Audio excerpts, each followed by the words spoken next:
Hi, welcome back to The Bulwark. I'm Will Summer. I'm a reporter here at The Bulwark, and I'm joined today by YouTuber Adam22, aka Adam Grand Mason.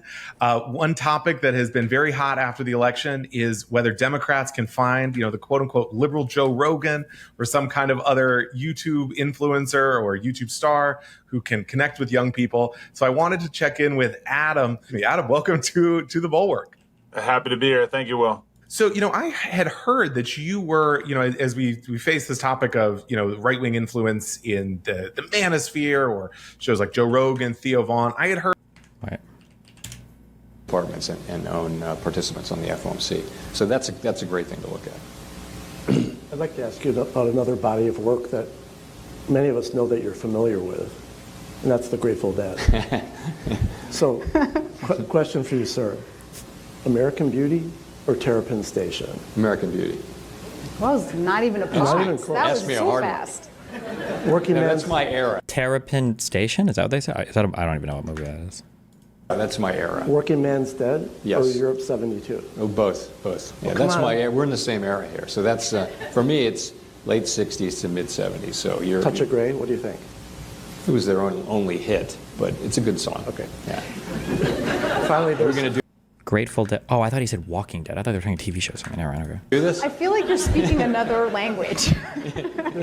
there's a well-known Grateful Dead bootlegger who, with I believe the permission of the band, Dick's Picks, who's put out. So, what's your recommendation of those hundreds of? I don't have any Dick's Picks. Like I said, my real interest was late. Was that intentional? Do you think? 60s to mid 70s. Yeah. And I saw him a bunch of times, and I know every note on every song from that era. But since then, I've been busy. Name every note.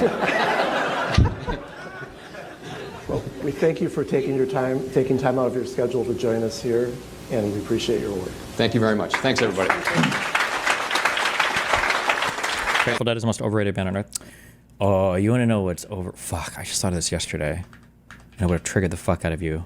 What was this movie take? Heard you were kind of coming at it from a different tack. How would you describe your politics? So I grew up in a whole family of Democrats. I got all these memories of being a young kid going to, honk and wave type political rallies. My dad was like a unpaid volunteer on Clinton's first presidential bid because I grew up in New Hampshire where everything was going down with the primaries at that time. So, yeah, always grew up around Democratic politics / completely like that's the side. Oh. Wait, I don't know if I've given this take before. This might trigger the fuck out of you guys, okay? I watched Source Code yesterday, which I thought was like, it was okay, I guess. The movie. Do you want to know what the most overrated movie of all time is? And it's not Parasite. It's Nightcrawler. Nightcrawler was just not that great. Everybody obsesses over Jake Gyllenhaal's performance. I don't know why people are like, oh, because he doesn't have emotions like a sociopath. It's such a cool movie. But then, like, that was it. I don't know. Nightcrawler was just not that good of a movie. It was okay. But, like, at best, like, 6 out of 10. It was okay. Out of the aisle that I've always found myself on.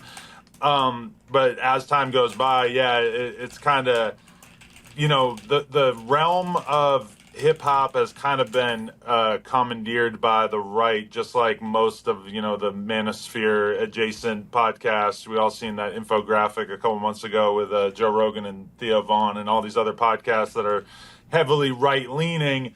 And at this point in time, it definitely feels like the left is so, not appetizing to my audience that it's like I'm usually better left just kind of not even discussing it at all. And I've had this conversation with a lot of people who are on the left where they kind of just feel like at this point there's so little for the average fan of podcasts to relate to on the left that it's almost like the Democrat. Okay, I'm good. I feel like we've seen some variation of this conversation like a million times. Nothing against Adam, though.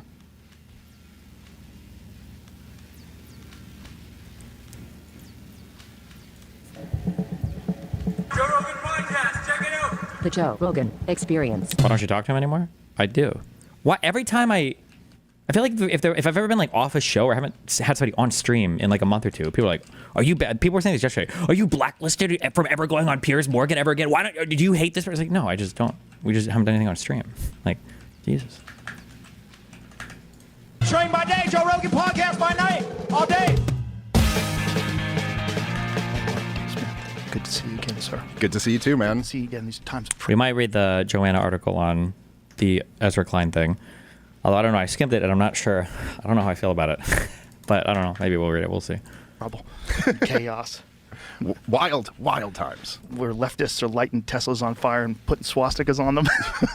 and that's the calmest they've been in years. Like, this is actually for them probably the best. It's so weird how these people are so easy to wind up and get them to do what you want them to do. Just put a narrative out there. You're a good person if you go do this, and they just go run out and fucking cause chaos. Yeah. And it's the most, I mean... That's what we're talking about right now. That's the crazy story in American history right now. The history books are going to be talking about Americans lighting Teslas on fire. Do we really think this? Okay. Look, it's not like as much chaos as, say, like the Black Lives Matter protests in 2020 or something. But the one about the Tesla, it's like you're destroying electric cars. Which are mostly owned by liberals. Yeah, like, but I thought you've been telling me for so long that this is going to save the world. Like, the importance on going green was that we're all going to die unless we do it. And now you're taking the most successful electric car company and trying to destroy them because for the crime of pointing out that maybe the $7 trillion that our federal government's spending has a wee bit of corruption in it. You know, like maybe we could cut some of that. Problems. It's so... I don't know. It's so on every level. It's just so surreal. That sounds like a surreal. fair reading. It feels fake. That sounds like an accurate summary of everything. It genuinely feels like we're living in some sort of a stupid movie. Yeah, I agree with that one. Well, and it makes you wonder. It makes you wonder how controlled the whole thing is. You know? And I don't know. Sure, I don't know, dude. but Controlled there is, opposition. Yeah. Do you remember? I think I sent it to you at the time. Wait, I watched the entire podcast. They don't talk about the tariffs at all. This was probably just recorded before April 2nd. So warning you, this podcast is just pure brain rot. Oh, I'm good on that then.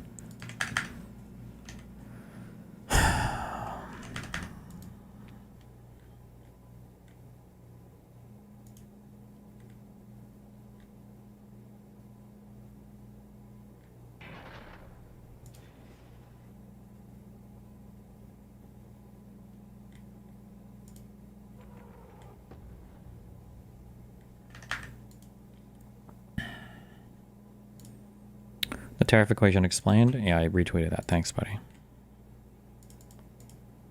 Okay. What is this? What is the All In podcast?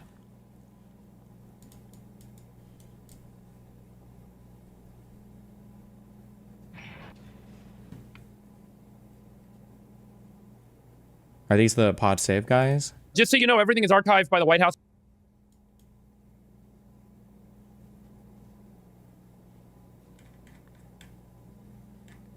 Don't watch this. These guys are subhuman retards. Okay.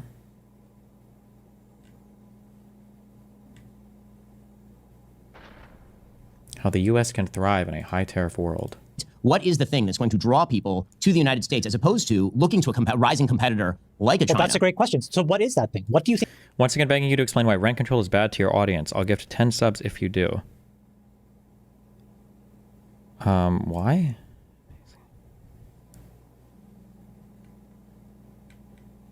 I am economically literate and know that tariffs are bad. Why do you want me to explain this? The problem with rent control is the primary reason why the cost of housing is probably so high is because it's like a physics thing. There's a lot of people that want to be in a little area, or a math thing, I guess. When you got a lot of people that want to be in a little area, then the competition for that area is going to be really high. The demand is going to be super high, and it's going to cause prices to increase a ton. Any sort of price control is looking to, if I was better with the things, then I could show you the, I could illustrate this better. But I can't, because I suck.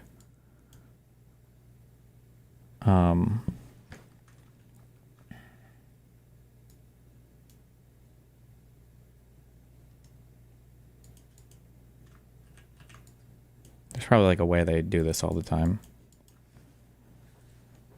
If the dollar amount for a thing provided is this left axis, or the up and down the y, and the numbers provided are the x-axis, suppliers will supply a ton at a really high price point, and then as the dollar amount decreases, then they will give, then they'll supply less and less. Wait, did I get this backwards? The way I labeled this? Dollar is up here. The number is down here. Wait, I just labeled these backwards. Hold on. Fuck you.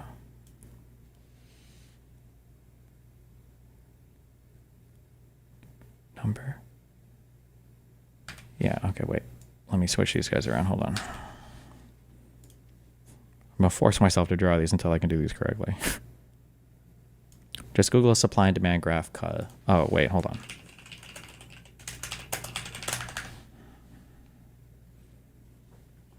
Which one? How do they normally draw them?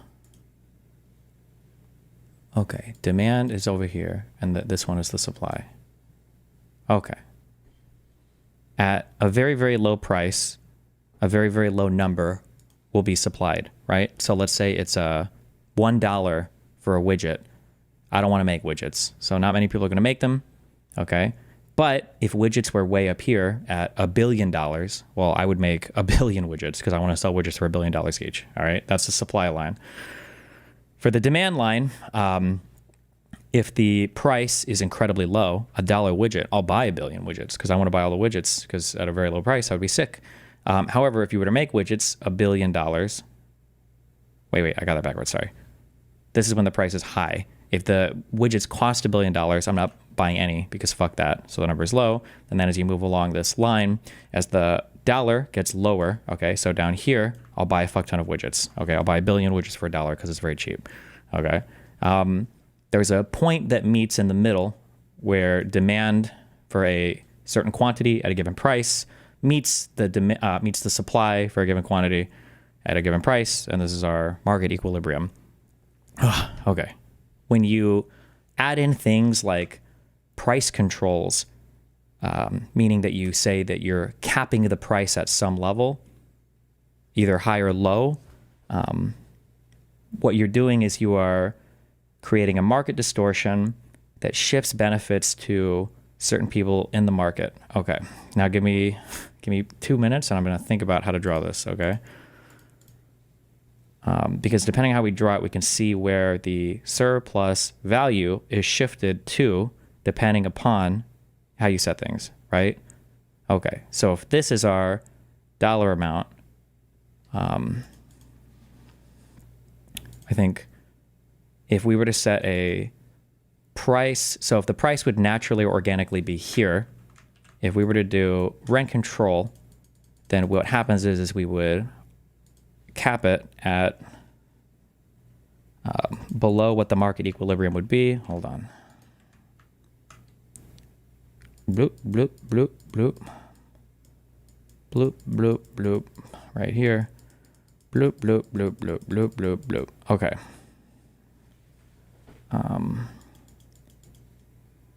So let's say that we set the price here. There's a way that as you draw this, you can see, fuck, I never actually got to study any of these graphs, so I just osmosis information about it. Wait, hold on, let me cheat on my homework and then try to explain it. If the price cap is set here, what is C? Does that stand for price cap here? Excess demand or shortage. So this would create excess demand because generally at this price, the demand would be up here, right?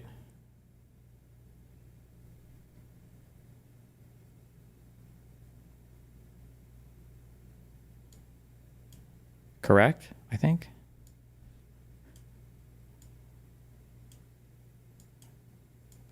There is an excess of demand, of course, because the units are cheaper than they ordinarily would be. Does this necessarily imply a shortage as well? Because if you set the cap down here, I don't know, something like that. Listen, these, okay, fuck these, okay. There's a video that probably draws this better than me, okay. I'll just explain using the English words. when you put rent control on a thing, okay, there are winners and losers that you're picking by doing a rent control policy. People think that when you enact rent control, they think that you are helping poor people and restricting wealthy people or something, but that's not actually what you're doing. Rent control just favors people that are currently in a unit already. If you're in a unit and it's rent controlled, then you are a winner. If you're somebody who's trying to move to a city but can't find a unit because they're rent controlled and the supply is now lower than it would be otherwise, or the demand is higher than it would be otherwise, you're a loser. So one of the quote unquote nice things policy-wise about rent control is the winners are very visible. If you're in a rent controlled apartment, you're clearly a winner, whether you're rich or poor. And if you're somebody trying to move in from the outside and you can't find a unit, you're a loser, but nobody sees you because you haven't moved there. So in a way, you don't exist to those local economies. So in one way, rent control picks winners and losers based literally just on who's already there. That's already probably not preferential. Maybe some people might value this for like gentrification or culture or some bullshit. I don't know. I think it's bullshit.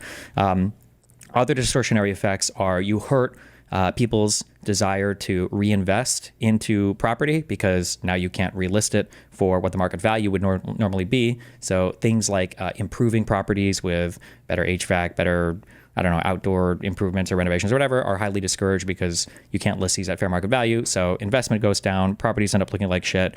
People aren't able to move into your area. And then it also encourages an overconsumption in housing such that if you live in a really good rent controlled unit, but you no longer need to live there. So either you work from home and you don't need to be in that area anymore. You've had kids, they've moved out, you've lost roommates. If you're in a really good rent controlled unit, there's no reason for you to leave because you might end up paying more in another place. So you're encouraged to stay there, and it causes some stagnation when it comes to actually like leaving these units as well. So I think rent control doesn't help who it purports to help, which is poor people. It just helps people who are already there, and it causes a bunch of bad distortionary effects that probably lower the overall supply of housing in an area and discourage people from being able to move into a city, basically. Okay. I think that's a great AI question. What comes is that to mind. Yeah, I mean, AI is the only possibility, which is why I think the AI regime inside the Trump administration is so deeply important. I also think, this is why I'm warning about, the possibility that these sort of anti-free market forces that are related to tariffs aren't just related to tariffs in some quarters. This is where populism can kind of run out of control and start to actually turn against some of its tech masters in some of these cases. And so one of the things that I'm very concerned about is, if I was talking with Danielle Smith, who's the premier of Alberta, the other day, and she was talking about the fact that Canada, like she's very conservative. Alberta tends to be a more conservative area of Canada. And she was talking about how if Mark Carney were to become prime minister of Canada instead of Pierre Poilievre, that he actually is eager for the tariff war because it allows him to reorient toward China and away from the United States. And there are countries that absolutely would love to do that. I mean, there's a case to be made that the EU would love an easy off-ramp with Russia and China and use this as an excuse, as a way of reorienting back toward Russian oil, for example, and then Chinese markets, because that Chinese market is enormous. Lower inputs, right? I mean, you have lower input costs, which makes life better for citizens, and citizens like cheap things. They like cheap oil. The reason we use a free market, chat, is because the free market is more efficient at finding that equilibrium. While that is generally true, that assumes you have to be careful because free markets are, when you talk about a free market, it's almost like free market is theoretical, okay? But you have to engineer good policy, right? If I were to walk into Tesla and I were to look at their rocket designs, I would have a whole, like as a pure physicist, okay, maybe, now I know a physicist would never be this stupid, but like you might ask questions about like, why do you have, these secondary control surfaces, or who cares what the temperature is? Like, let's just assume we're in a frictionless vacuum when we're launching this rocket. Why do you use different types of fuel at different parts of the atmosphere? Let's just do frictionless vacuums. Well, we don't live in a frictionless vacuum. Same thing when you talk about free markets. We don't live in a free market technically. There's tons of different powers that can cause bad distortionary effects. So rent control would be one bad distortionary effect that comes from the government. However, you can have other effects that come from other players that can also cause distortionary effects. So for instance, there was a big law case that I think it's either still going through or they lost and now they're being convicted. There was some company that provided rental suggestions for a whole bunch of property managers. And I believe that company was, because they had so many different clients, they were able to artificially hike the rent costs for a lot of the units up because so many different people were subscribed to this like rent setting program. So in effect, that was a thing that artificially was able to raise prices. And the only reason it was able to do that was through like a collusion, which is not like free market behavior. So there's lots of different actors on the capitalist side, on the government side, on the labor union side, on whatever side, that can have distortionary effects on the market as well. It's not just the government that could be bad there. Minimum wage is also another distortionary policy. But all distortionary policies aren't necessarily a bad thing. Like you might want some kinds of good distortion. It just depends. Generally, good government policy is a policy that respects the power of a market and it tries to take those market forces into account to orient the market in a good direction, generally speaking. On their cars, and they're like cheap cars. They'll be bringing BYD cars into Europe. And the thing that I'm worried about is when I look at forget about Europe and forget about Canada for a second. The tariffs that kind of shocked me when I looked at that list were all the tariffs on the Southeast Asian. Or not Tesla, sorry, SpaceX, whatever. Countries. Right, all of those countries where production has been shifting out of China to places like, for example, Vietnam or Cambodia. The production has been shifting to those places specifically because companies know that the United States, because the United States is going after China. Well, now, why exactly would you manufacture in Vietnam when Vietnam is going to be hit with a 46% tariff rate on the basis that we have a 90? It's more than that, Ben. It's like wait, that guy gifted subs. Thanks. Wait, Destiny is normatively loading that too. What am I normally loading? They do distort the market, but a market distortion can be good if something isn't monetized like yeah, I'm assuming you typed that before I said that. Yeah, a market distortion can be good or bad. It just depends. But it's a real thing, and you can't pretend it doesn't exist. It's a big problem with progressives when they look at government policy or labor unions. As progressives like to pretend that there are no distortionary effects, and then when you look at conservatives, they'll just look at they'll pretend there's no distortionary effects or monopsony power or collusion or whatever else. And everybody's just fucking retarded. They've made those investments over the last 5 or 6 years, and so you have tens and hundreds of millions of dollars, billions of dollars of sunk cost. Now what do you do in that moment? These were specifically designed, Ben, to be a diversification strategy. Japan was paying their companies to build factories outside of China, and Apple was doing India, Vietnam to build AirPods and laptops, and even the iPhone being made outside of China. That diversification strategy did you watch the presser yesterday? The worst part for me, I only had one moment where I was like, oh gosh, he stopped on Sri Lanka. And he goes, Sri Lanka. Good old Sri Lanka. 88%. Chamath, amazing Sri Lankan. But Sri Lanka, very tough on us. I was like, sir, I'm accepting. Go ahead, Ben. You can do yours. You can do your dueling about Sri Lanka. You do a great Trump. Okay. And that's the reason why Ben Shapiro's podcast number 2 to All In now, because of the Ben Shapiro Trump impersonation. Ben Shapiro, great American. Have you been to the White House? I have actually. Yeah. Have you been invited in this? Or are you still anti-Trump or never-Trumper? He was a nasty never-Trumper. Now he's pro-Trump. Yeah, exactly. I had the same exact trajectory as J.D. Vance, except I didn't end up vice president of the United States. But I think that again, when we talk about the rollout, the fact that, for example, the meme online right now, and I know we all kind of live in meme world, that the meme is the president and J.D. Vance lecturing a penguin. Because on that chart is the Herd Islands. Have you even apologized for eating all that mackerel? No, wait, what are you guys talking about? There's an island that got a 10% tariff, but there's nothing on the island except penguins. Yeah. It's a nation state. This is where I started. Come on now. Have you even apologized? Okay. You got no cards. There are no cards. This penguin has no cards. It's just, you have no cards to play, okay? Absolutely epic. You've got a great tuxedo. At least you showed up. Okay, I'm good on this one. AP reports the deal to sell TikTok to American investors collapsed after Trump's tariffs on China based.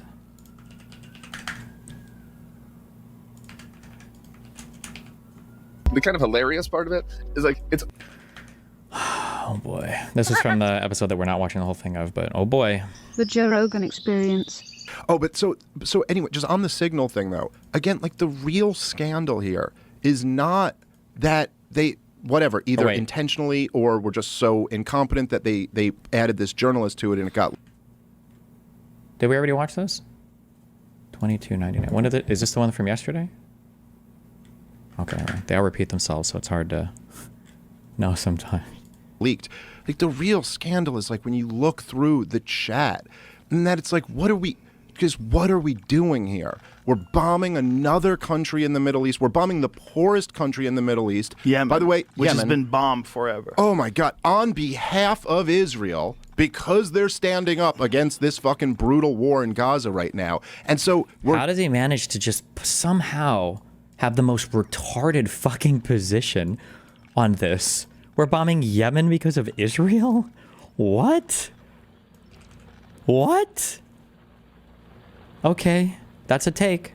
We're going to bomb these guys again. And then you have like, I got to say, man, like I was disgusted by Tulsi Gabbard's response there. Someone who I've, said a lot of nice things about over the years and who I really supported as being the DNI. Because you're retarded. But, like, literally only J.D. Vance is the only one who offers the mildest pushback and he's like, hey guys, this is kind of a mistake and it's kind of everything against what Donald Trump ran on. And by the way, like it's like such an insignificant amount of our trade that even goes through this area. It's really Europe's problem. Was that really J.D. Vance's position though? Really? That it's counter to what Trump believes in, or just that it wasn't going to do it right then and now?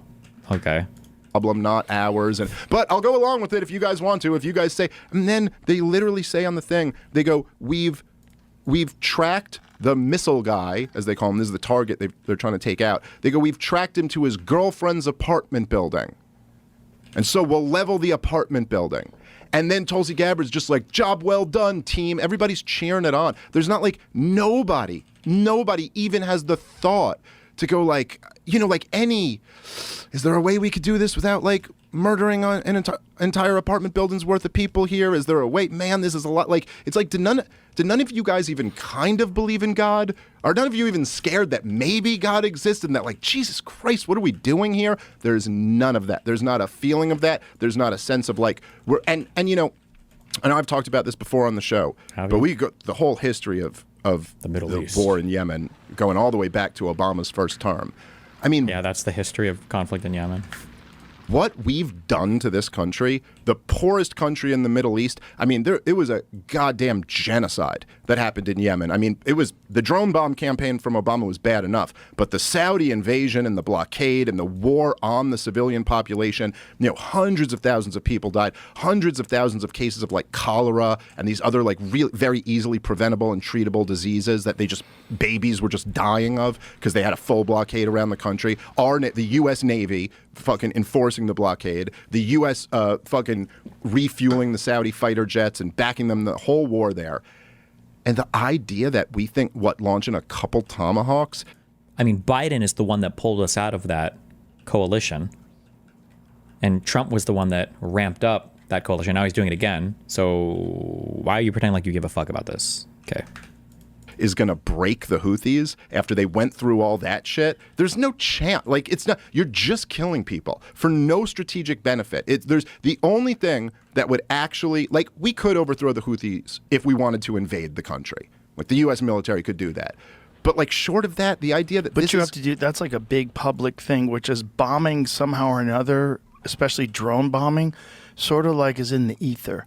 Yeah. You know what I mean? It's almost abstract. Yeah. Like you don't, like if we sent a tier 1 team to go take this dude out, that would be front page news. That would be like an act of war. That would be like a thing. We're declaring war on this country. We've invaded their land with actual boots on the ground. It's different for some weird reason. Like you're allowed to use flying robots remote controlled by drone operators who, by the way, have some of the weirdest fucking PTSD rather. These people are all fucked up for a long time because they watch these folks, because they're watching these folks. They know the people around. They get to know. They watch them for days. They see them hug their kids, and then they get that fucking call. And you don't get any of the and I don't know, I mean, I'm just kind of speculating here, I'm no psychologist, but there's something I think where, like, if you're in the fight, if you're in the action, you know, it like a lot of different, you know, primal things are going to kick up. Like you know, as all the troops say, and I've talked to a whole lot of them, it's almost unanimous to a man that they always say the thing you're fighting for once you get there is your brother next to you. Like it's not even, it's like forget the mission or whatever. It's like this is your guy right here, and you guys are going in to make sure your buddy doesn't get his legs blown off or whatever. But when you don't have any of that, there aren't bullets whizzing at you. There's not your friend next to you. There's not this like sense of like I had to do what I had to do. And when you're just watching it on a monitor from a safe distance, I think there's some way that fucks you up on a whole different level. It's got to. It's got to haunt your dreams. It has to. There's no other way. I mean, you see a man holding his child and swinging her around in his arms, and then you know you're going to blow that man and that kid to smithereens. Yeah. And you have to, because the kids are near the dad, and we got to kill that guy. Yeah, and you got orders, you know, like that's and a whole apartment building. Like, what are we talking? Like thousands of people? But what are we talking about? Do we have any idea to get to this guy? Were any numbers at all released on this? Mushroom clown. Boom. Yeah. Well, there's a clip that Tim Pool got like a real short interview with Donald Trump during the campaign. Like I think he was the first one, but it wasn't like a long form podcast. Like he was the first podcast, but they did like 20 minutes or something like that. But he did get this one clip out of Donald Trump on that thing. The Yemen where Donald thing. Trump is You just got to talk to him. You don't have to bomb him. Eviscerating Joe Biden for bombing the Houthis for the same exact reason, because they were firing on shipping lanes. And Donald Trump's like, what type of idiot is Joe Biden? I mean, these guys, their answer for everything is to drop bombs on it. Aww. Pick up a... You know what he did, guys? What did he do? What did he do? Say it, chat. He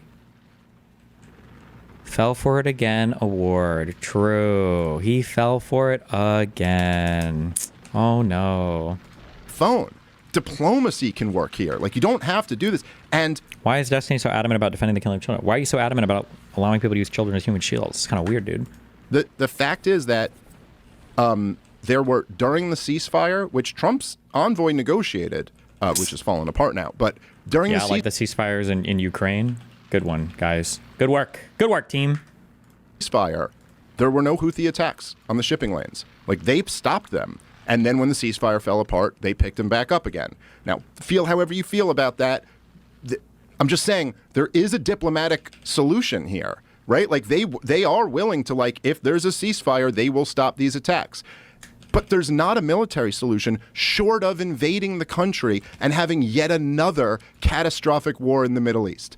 And it's like, so which one of those do you want to pick? America first crowd? I mean, like, Donald Trump was... That's you, Donald Trump by the way. was explicitly elected for this reason, as a repudiation of the foreign policy of the last 30 years. Not that really. we're, like, done Maybe with if you this. were a We retard. want to put America first. And as you could see, even J.D. Vance and then a little bit Pete Hegseth, their only issue, it's never the innocent people being killed, for a bunch of Christians. It's kind of weird that never comes up. Is Yemen using kids as human shields? Are you referring to Hamas? I don't actually even know if the Houthis, I don't think they even give a fuck. It's just the retarded pro-Pallies try to, apply their luck to the rest of the world. I don't even know if the Houthis, complain about children dying or whatever. They're just, they're fully all in. They're like, you're like, oh my God, children's shields or child shields? And they're like, no, our children are warriors. We train these guys to kill at the age of fucking 6, okay? We're good to go. But their issue is, this is us bailing out Europe. Because Europe actually relies more on these shipping lanes than the United States does by orders of magnitude. But even that is part of the America First thing that Donald Trump totally ran against. Like, why is it that we have to foot the bill for everybody else's defense? That makes no sense. No sense. We're at broke. all. Our so country is in broke. bad shape. True. We need those resources here. What is the justification for these bombings?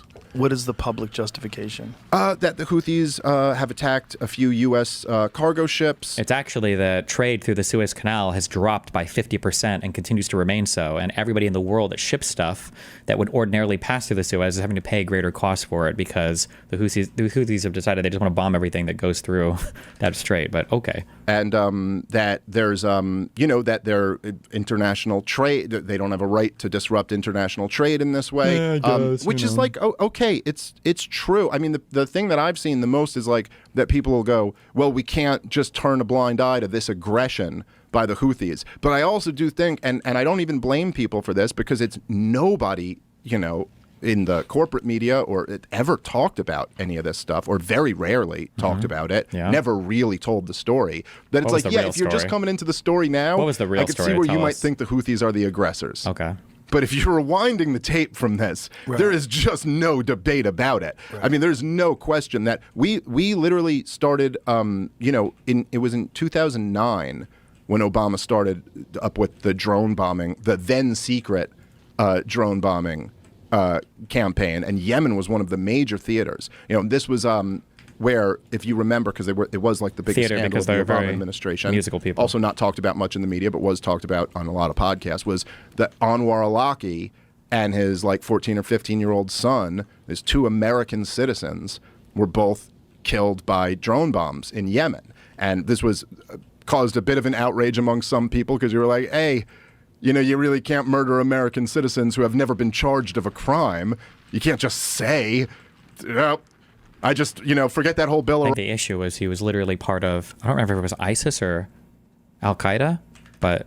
Rights thing, they're on my list. And by the way, the kid was not Al-Qaeda affiliated or anything, and they claimed that wasn't intentional, but it sure seemed like it was. But so Obama had a drone, he was fighting at the time, Al-Qaeda in the Arabian Peninsula had a presence in Yemen. So he's drone bombing these Al-Qaeda sites. I think the estimates were something like 95 to 96% of the people who died were not the targets. So just killing a whole bunch of innocent people. And then, as always happens in these situations, Al-Qaeda in the Arabian Peninsula just grew stronger and stronger and stronger because this is it's insurgent math, like General McChrystal said. I thought Al Qaeda was basically reduced to nothing. Like they have like a little tiny presence, or they had a little tiny presence, I think, south of Sana'a. But between the United States and between the Houthis, I think Al Qaeda was almost completely eliminated from there. But I could be wrong. I don't know. I haven't seen anything to the contrary of that, though. Kill a bunch of innocent people, and then, you kill one little girl, and she had 3 brothers and a father and 2 uncles, and they all join up Al Qaeda now because, like, fuck you. They're going to get you back for that shit. Everyone's radicalized. Yes. So we're doing this drone bomb campaign over there. It's completely failing, and Al Qaeda in the Arabian Peninsula is just getting stronger and stronger. At the same time, Obama kind of bribed off the dictator of Yemen at the time, this guy Saleh. And he was like, listen, if you let us do our fucking drone bombing campaign. I don't like this speaking about Yemen as though it's one unified thing, because there were divisions between North and South Yemen for so long. They're 2 totally different governments, so they were fighting back and forth. I think right now the Houthis have the edge, and they control the capital city. But the idea that like the dictator of Yemen or the president of Yemen, like as far back as I remember studying it, like Yemen has been divided in half for quite a while. But so I don't know what. Okay. In here, we'll give you a whole bunch of weapons and money. And so he took the deal. And then he used those weapons to go attack this group, the Houthis.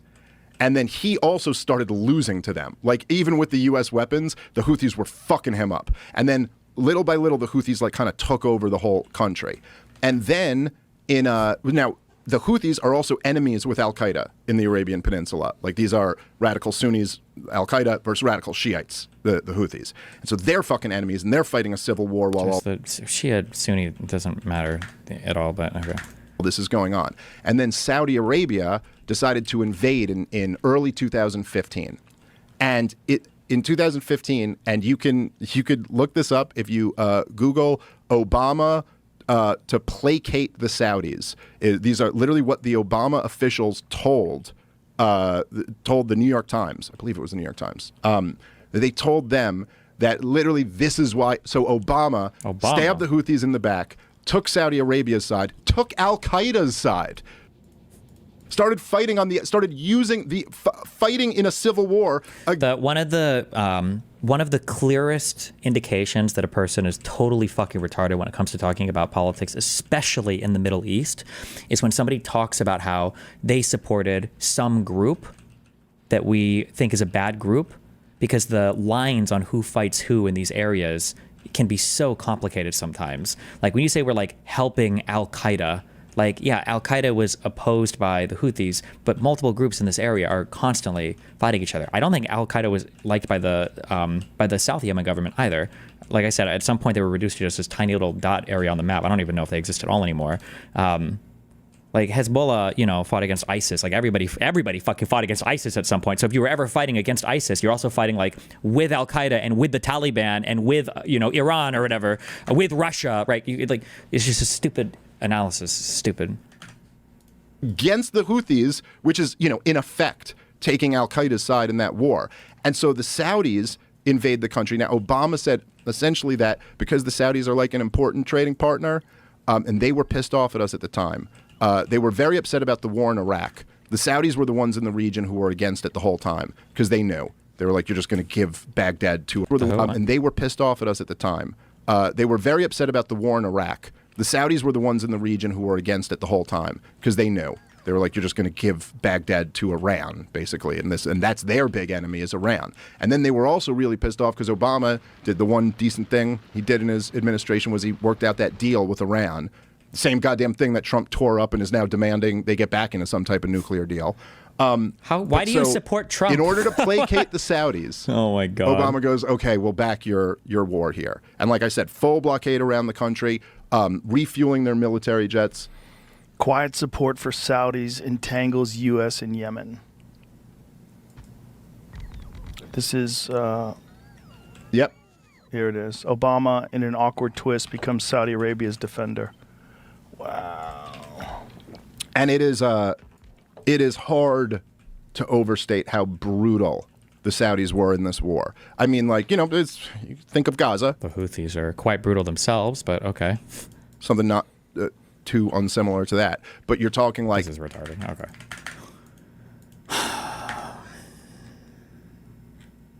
Only been 70 days. The kind of hilarious part of it is like, it's only been... Adam.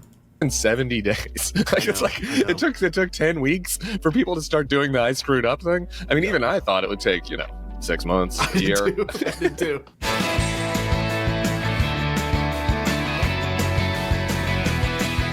Hello and welcome to the Bulwark Podcast. I'm your host, Tim Miller. Could not have a better day to bring back our friend. He's a former Republican congressman from Illinois. He served in the Air Force during Iraq and Afghanistan. He's the founder of Country First, and he writes a Substack newsletter. And he's got to turn off his notifications.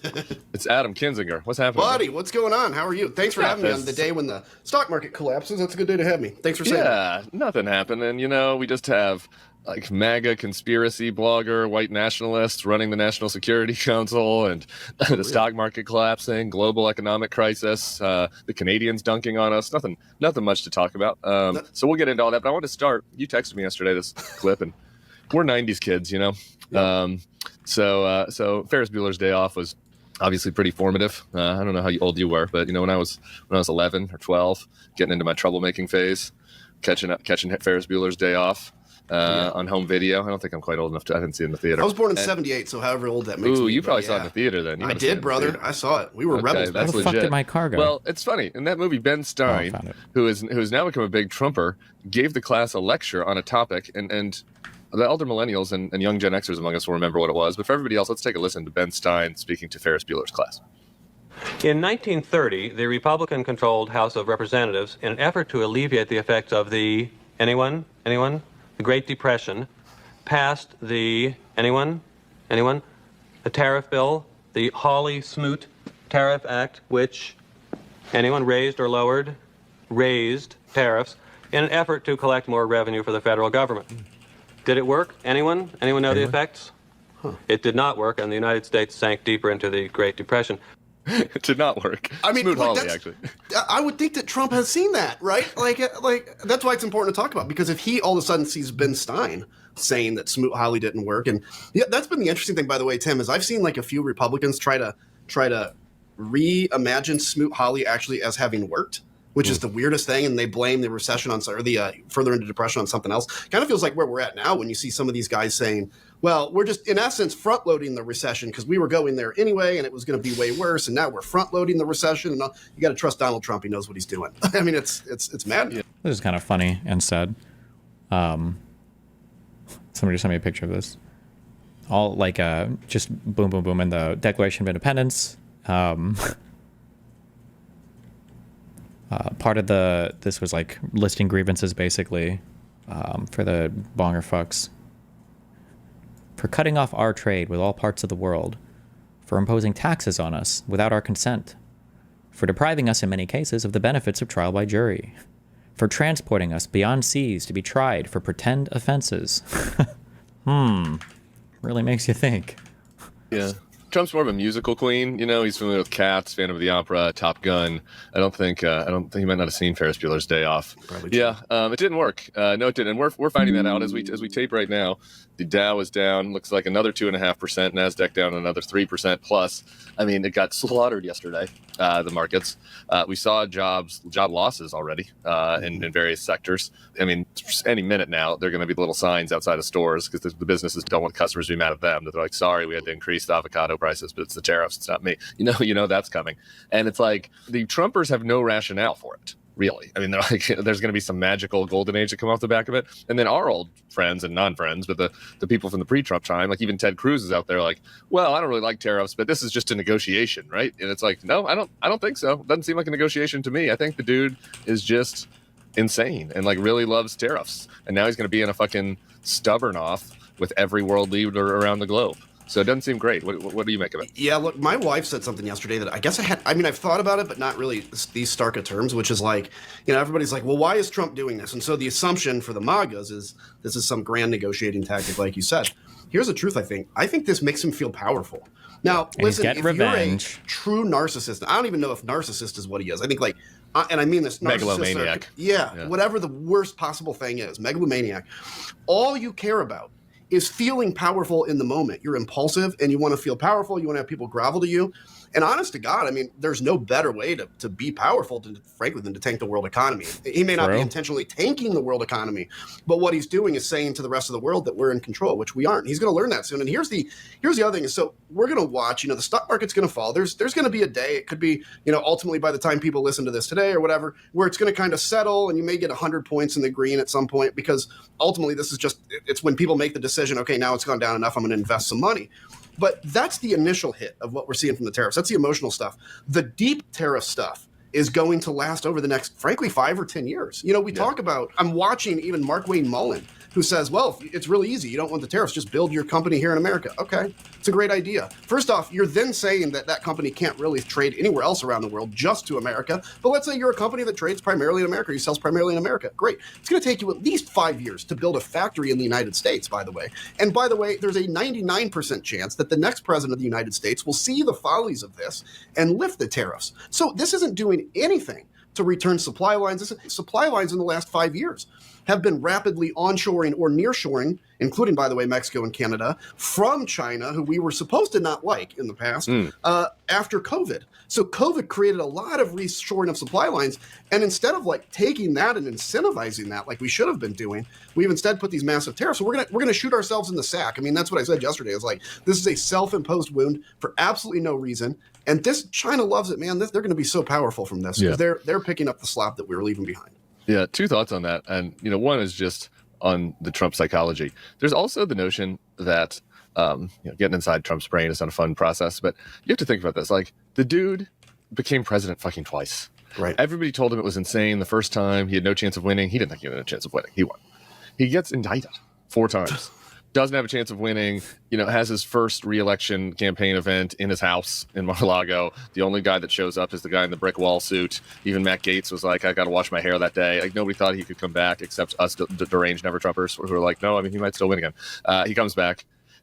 So he has, in addition to his megalomania, he also really has bought the thing that Trump, everybody is wrong, all the smart people are stupid, and Trump is right. I think he deeply believes that. And so in a situation like this, when all the smart people and the economists and the FT are out there saying this is going to, the globalists think it's going to crash. Trump is they're like, no, they were wrong before. They were wrong on this. They were wrong on the fires. They didn't realize it was the water. They didn't let the streams go down there. It's only Trump that knows all this stuff. I really think that he's embraced all that, and so it's hard to rationality cannot break through.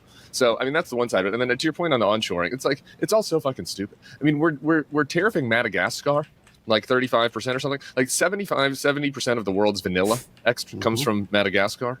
It's why? What are we doing? Are we we're in a trade battle with them over what? Madagascar's screwing us on the vanilla. It's like your vanilla latte. You want it to be more expensive now by 35% to get one over on Madagascar. What do you want them to buy more from us? You want them to start buying more jeans? Well, and the issue of Russia. I mean, okay, the MAGA defense now of not tariffing Russia and North Korea, Belarus, all the bad countries is, well, we don't trade with them anyway. First off, that's not true. We do trade with Russia. It's $2 billion. It's not a ton, but we trade more with Russia than we do with probably Madagascar and any of these other little places that we put a bajillion% tariff on. And then we tariff, of course, Penguin Island, and then the Diego Garcia, the only asset on Diego Garcia is a United States military base.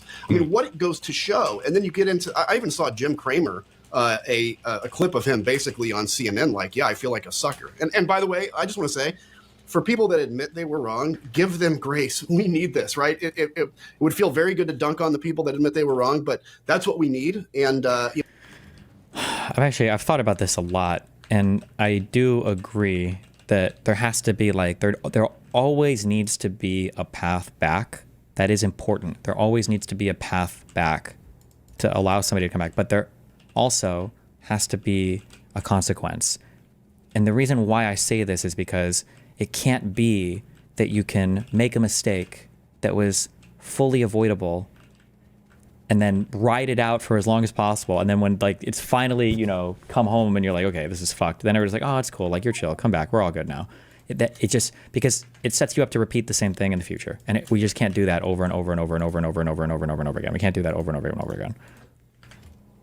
we all, at least, maybe not you original Never Trumpers, but we all have been in a position where we had to I don't know. I might want to dunk on him. Let's do it. I was going to save it for the end. Yeah, we can dunk on him. He's fine. I was going to save it for the end. I had a fuck around and find out segment of the pod. I was going to save it for the end, but why don't we flip it? It's Friday. Yeah. I'll do the serious part. I have a dark part. So we'll do it now. Here we go. There are a couple people I wanted to shout out.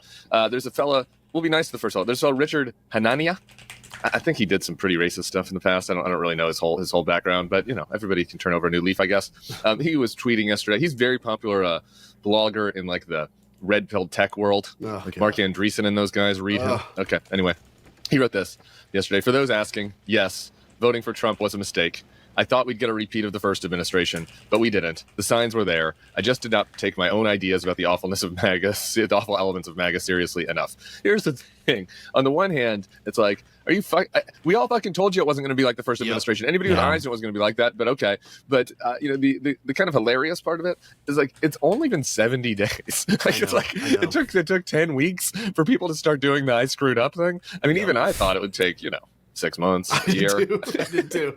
Well, since we're going to dunk on it, let me just say this too. Like, okay, I got it. Your financial pocketbook is taking a hit. So now that it's affecting you financially. Now you care. Right? Now you all of a sudden care. Okay, good. I'm glad that brought you over. What about when you had heard about Russia kidnapping 30,000 children from Ukraine and erasing their identity? And then you saw Donald Trump say, yeah, I don't know whose fault this war is. Putin is actually a pretty good guy. We get along. And you see J.D. Vance say, frankly, I don't care what happens in Ukraine. Or you watch the missiles from Russia blow up high rises in Ukraine. Or blow up grain ships, shut down a grain corridor to starve Africa. So that wasn't the thing that made you dislike Trump. It was that all of a sudden your gajillions of dollars are now only bajillions of dollars, and that's what made you finally stand up. Okay, I'm glad you came around. But a lot of us, it's not the financial side. Like, I would actually take a recession if we were a decent country again over an amazing economy in an evil country. It's the human aspect of this. Like, look, we can want to deport people that are here illegally. We can want border security, but you know what you don't need to do? Is do an ASMR video of dragging chains so that people can sit around and get their goosebumps up. And it's just again, it's pointless to say it, but like, there are so many things that on their own are fucking disgusting, and that was one of them that like on their own should make you like ashamed. You should have some shame over that even being a thing. And feel like they're watching a patriotic video as families are torn apart and sent to Latin America. That is inhumane. That didn't do it. It was the financial stuff. Good. But I'm glad you came around. So welcome to the team. And you will never find, like, and not to, I guess, be biblical or whatever, but imagine like Bible verses. Like, it's always a great tragedy, right, when one of God's children strays. And it's always to be celebrated when they come back. The idea that you would ever celebrate somebody straying, that you would ever celebrate somebody sinning, that you would ever celebrate the punishment of somebody, it's always supposed to be a tragedy. And it's just like, but what, I mean, obviously these people don't give a fuck about their religion either, so. Great. I hope, though, in the future, maybe you actually care about decency and not just the finance. Let's get that on TikTok. That was a good right. Turn on the TikTok camera for Kinzinger right now. I don't know if this segment's going to need music because I feel like there's going to be a lot of this. I'll talk to Jason about this. We might need a theme song for the Fuck Around and Find Out segment. Got one more, though. I've got a short one. Dave Portnoy over at Barstool, the founder of Barstool Sports, he supported Trump. His spidey senses had started to tingle during the Signal chat situation, which he did a big rant about how incompetent that was. And here he is yesterday on his day trading show. Trump has put his tariffs all over the place. Get some wacky formula and do tariffs. And everything's in the shitter because of it. I'm down $7 million. Down $7 million. How many do you think it's going to take to go for? How many million do we got to lose before we can go for Commie Kamala and realize that maybe the tax rate going up by 2% wasn't actually the biggest financial threat to your life? Isn't that amazing when you think about it? Like this whole, they were going to increase our tax rates is a fraction of what it's going to cost these people in losses. It's a fraction of a fraction. A fraction of a fraction. And so, yeah, I mean, look, Portnoy, I guess there's part of me that, again, maybe I'm too young to be this old, but it's like, how is it that somebody like him is somebody we look to for how the political tone is going to go? This is a guy that drinks way too much, nothing against drinking, but he drinks way too much. And then he does videos where he's sitting on his beach house in Florida and all he does on his videos is complain. That's all he does. This guy's like, literally, and I give him respect, he built something out of nothing. He was originally just passing out newspapers as a kid, basically, and started this company. And but like it was, frankly, Tim, my time in politics, this was a big annoyance of mine, is going to meet with like people that are worth $500 million or billions of dollars, and they sit with you and complain about the parts of government they don't like. And I always left there feeling like, wow, money certainly doesn't make you happy because it doesn't make these people happy. Anyway, I'm Yeah, glad this is the part of the show where me and Kinzinger start to talk about our transition towards Bernieism. If you want to radicalize a classical liberal into Bernieism, all you got to do is make them spend time with cranky billionaires, whiny billionaires. It is enough. It's a radicalizing experience. I know a guy that is an independent oil producer, just worth a ton of money. And every time I met with him, he'd be complaining because oil's down to 68. He's only going to make however many millions this month. I'm like, bro, I'm hoping to make as much as you make in a month in an entire lifetime, right? Yeah. And I would be happy about that. I would be excited. But listen, if it takes $7 million, the good thing I'll give Portnoy some credit for is it's much easier for him for his business to basically be a Trump bro no matter what, because that's kind of what that group wants. When he does speak out, it has an impact, and I respect that. And I think when he spoke out about the Signal chat, that was important as well. And so I will encourage him to do that. Have you talked to that oil guy? Because I was talking yesterday with Tracy Alloway, who's at Odd Lots, and she was pointing to the Dallas Fed survey where they survey a bunch of oil and gas guys, and it's like things aren't actually great in the oil and gas sector right now. The idea that this is going to be a boom time of drilling for liquid gold because Trump is going to unleash the animal spirits. It's not exactly what's happening.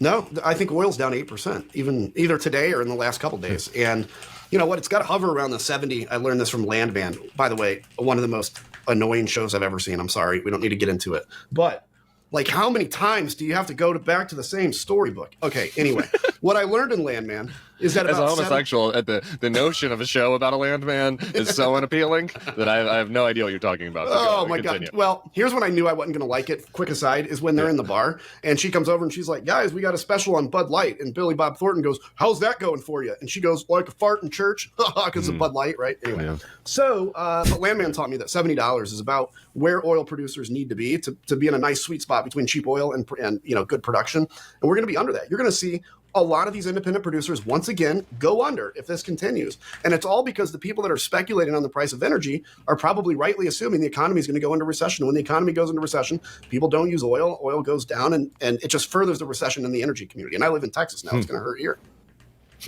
It's another group of people that didn't see what was right in front of their nose. Right, totally. Hey guys, if you loved John Lovett, then you're going to love the YouTube series we're doing together called Speech Center, where we dissect political speeches with insight and chaos and gayness and laughs and despair. John, as you all know by now, is the host of Love It or Leave It. It's America's top late-night political gay live comedy podcast, where he takes on the biggest and most absurd stories in politics, helping you stay informed while laughing instead of crying. You can tell that John's producer wrote that.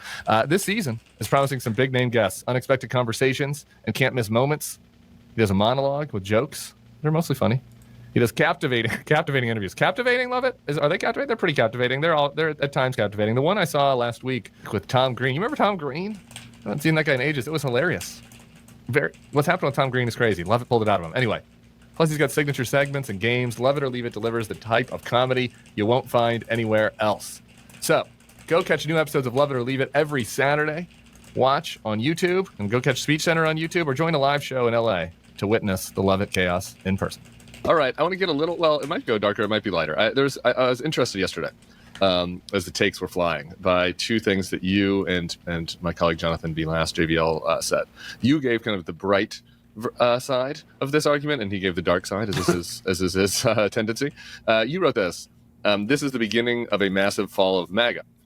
No amount of division, fear-mongering lies, and cheap lines will overcome the fact that you just took many people's prosperity just because it makes you feel powerful. Mark my words, this is the beginning of the end. It's an optimistic look. Mm-hmm. JVL wrote this. And just like that, the age of American empire, the great Pax Americana, ended. We cannot overstate what has just happened. It took 71 days for Donald Trump to wreck the U.S. economy, mortally wound NATO, and destroy the American-led world order. So, Adam Kinzinger, was yesterday the end of MAGA or the end of America? Well, look, honestly, I do agree with JVL. Politics in America. I don't know if we need to watch this. Okay. Is it just Douglas Murray and Piers? Is it mainly them agreeing, or I can't imagine them disagreeing too much?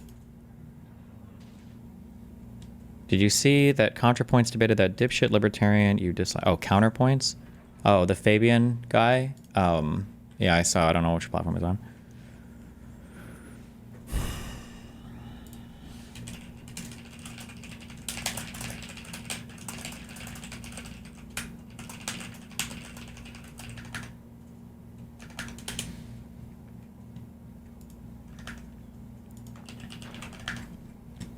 New Atrioc video. Let's talk about Liberation Day. April 2nd, we're here. Some of you may be confused. I thought that Donald Trump told me Liberation Day was November 5th, 2024 will be Liberation Day in America. I thought that was Liberation Day. But then I was like, oh wait, no, I'm sorry, he changed it. For American citizens, January 20th, 2025 is Liberation Day. I thought it was January 20th, 2025. That was Liberation Day. I thought I was already liberated. But then it turns out... We have Liberation Day, as you know, on April 2nd. Turns out today is Liberation Day. And if you don't know what Liberation Day is essentially the day when a huge roster of tariffs is surprise announced to the world. That is supposed to... Surprise. I want to get the quote right Surprise. here. You're not going to believe me if I don't have it on screen.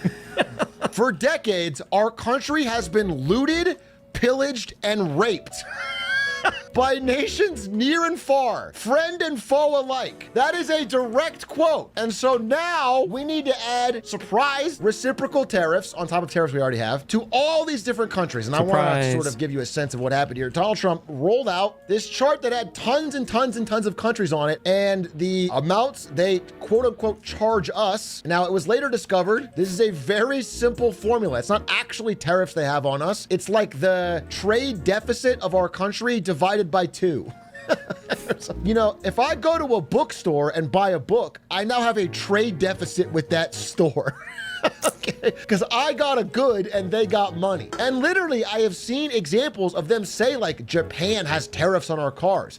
If Atrioc said this and he was Destiny in my chat, there would be 4 people typing right now. Actually, not every single person that shops at a bookstore has a trade deficit with them because some of the people that shop at the bookstore might be employees. So they're actually getting more money from the bookstore than they're giving to the bookstore. I just want you to know I'm hypothetically banning you in chat. In that other world, I would be banning you. Fuck you. And if you look into it, they absolutely don't. Japan just doesn't buy our cars because they prefer their cars. But our cars can sell there at market price. It's not true. So we've responded with these reciprocal tariffs to try and bring down these trade deficits, which implies that everything these countries make will now be made in America. I want to point out, can I just go down this list? We have a 41% tariff on the Falkland Islands. You guys might not know this. There is an entire population of this place of 3,000. The regular working man is... The funniest thing about that was, I don't know if it was this one or another one of these small islands. The reason why they got fucked so hard, I think is because like literally one American placed some like $3 million order or some bullshit that like severely flipped our trade. And so it was probably just that one order that caused that country to now have like a massive fucking tariff on them. Is being ripped off. We're being raped and pillaged by the Falkland Island 3,000 people because we buy more there than they buy of us. So that might we've be had St. a Pierre. 41% tariff on them, I guess, to cripple the economy of... What is the point of this? I have spoken over and over and over again about how there's many reasons to see these overly protectionist measures like tariffs as bad economic policy. I've talked about how they raise costs for consumers, how they make your own industry less competitive, to be honest. Our EV makers don't have to compete on the level of China because we can just block them out. However, I can understand people can have a different view of mine and want to have a coordinated tariff to bring certain industries to America. However, when it's applied to every country in the world out of the blue on Liberation Day at once, what you do is you make your business partners scared, you make your allies scared, you make people not want to work with you, and you end up pushing people into the arms of other more stable countries. As you may have noticed the headline, Japan, China, and South Korea are jointly responding to US tariffs. If you can get Japan... What even is, I don't know. I was gonna say, what is Atrioc's background?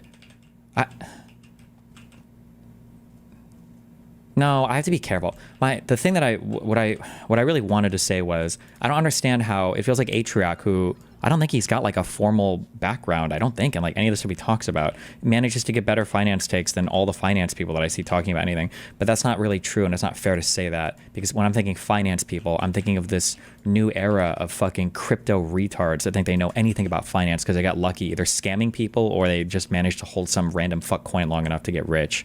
So, because like that Patrick dude, oh wait, has he put out a video on anything?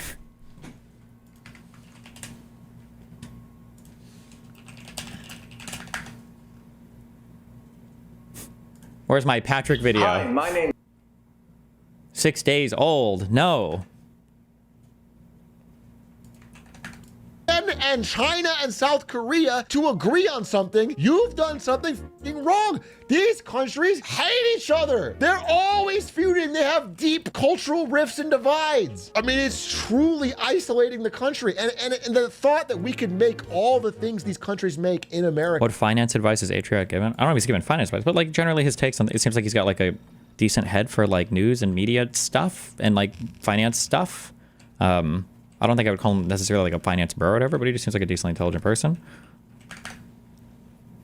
America is insane. Now, there's multiple reasons to think this is kind of foolish. And we talked about this today on Lemonade Stand. So if you watch the episode tomorrow, we really went into it and tried to kind of steelman it and like really break down why, at least I personally think it doesn't work either way. But understand this, if you are going to do tariffs, doing them in a chaotic way where they're up one day, down the next, oh, there's a deal, I get rid of it, oh, there's not, makes it so nobody can possibly rely on them existing to invest to build a new factory. If this is America and this is a different country, let's say the Falkland Islands. And they make, I don't even know what they fucking make. What is the biggest export of Falkland Islands? I guess it sounds so lame. And I don't know if it's just because of the people I've been debating or just because of where politics is at. But now I start to get like really upset or jealous when I listen to people like Atrioc, and it's like, oh, you have like a high school level understanding of these topics. Why can't you do politics and be somebody to argue against? Because most of the people that end up debating don't even have like the most fundamental idea about any topic. And it just gets into this dumb world where, like I remember one time I was arguing with Andrew Wilson and he was saying that women leaving the workforce will double male wages. It'll double men's wages because it's reducing the workforce by half. And it's like, do you really think that the labor market is that simplistic? That like, and it's not even him in particular. It's just everybody. Just like all of the arguments are just so devoid of any type of basic understanding of any econ or finance. Every Peers episode is just full of people that don't know anything, not even a high school, not even a grade, nothing. And it's just like, ugh. Or the PBD people, listening to them, yeah. Fish fillet.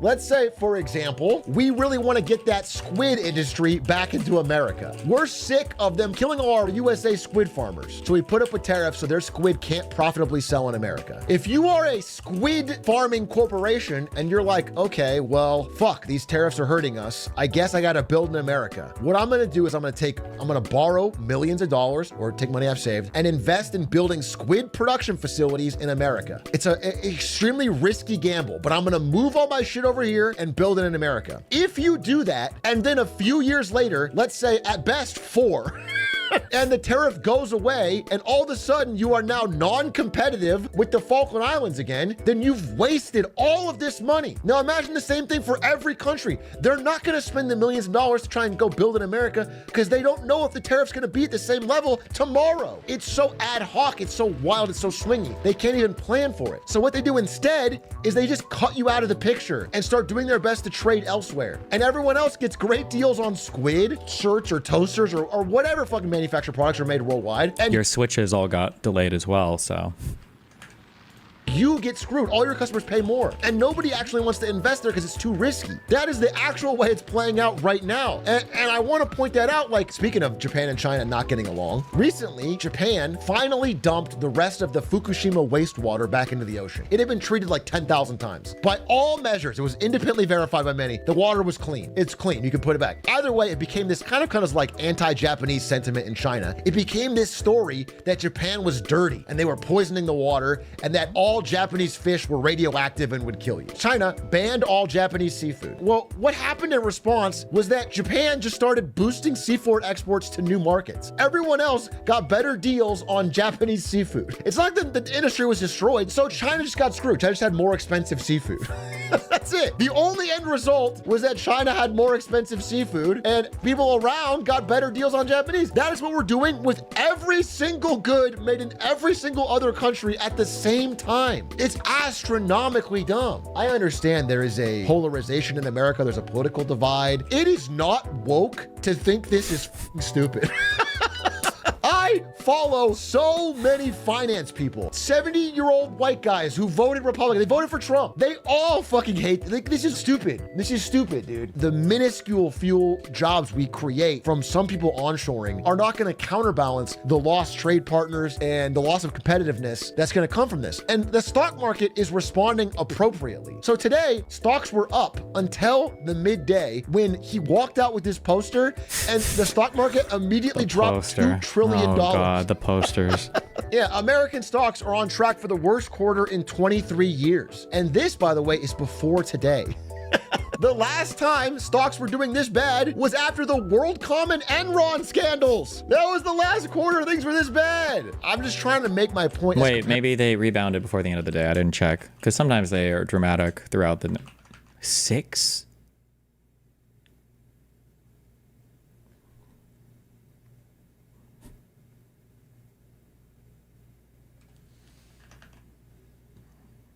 Let me get a silent 1 second. 6 points? What?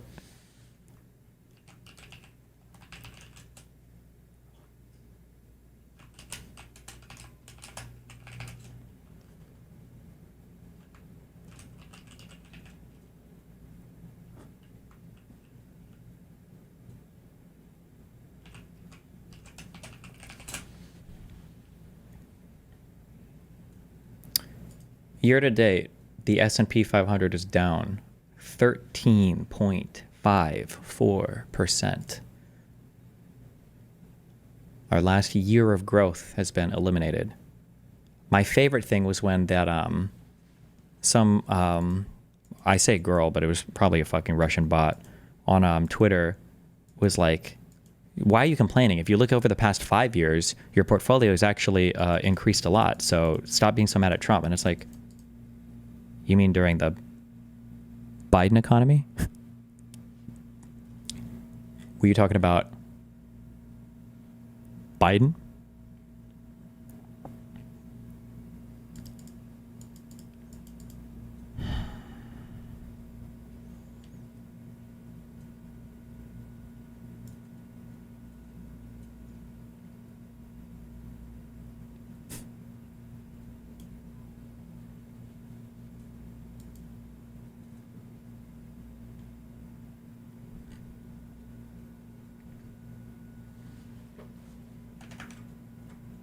Jesus. Let me get a drink. 1 sec.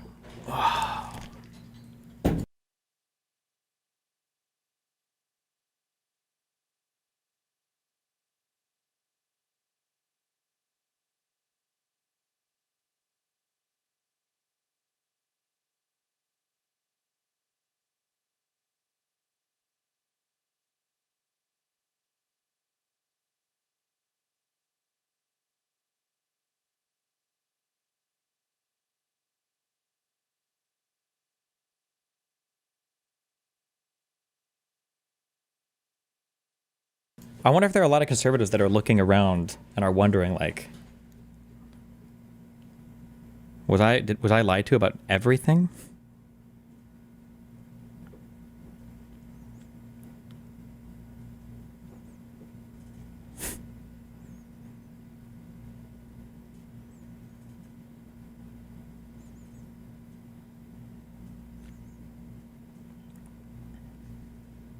Like, I thought Biden was so bad for everything. So how the fuck is everything so much worse now? Apparently as I can. This is a bet via... You had a chance to read Silly Series' article on Ezra Klein yet? No, but I might read it on stream today. We'll see. What do your parents think? I don't want to ask them. It's bad. I'm just trying to make my point as coherently as I can. I wonder what my mom would say.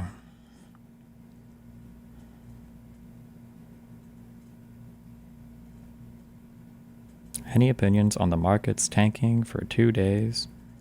She's going to say something about how it'll all sort itself out or something.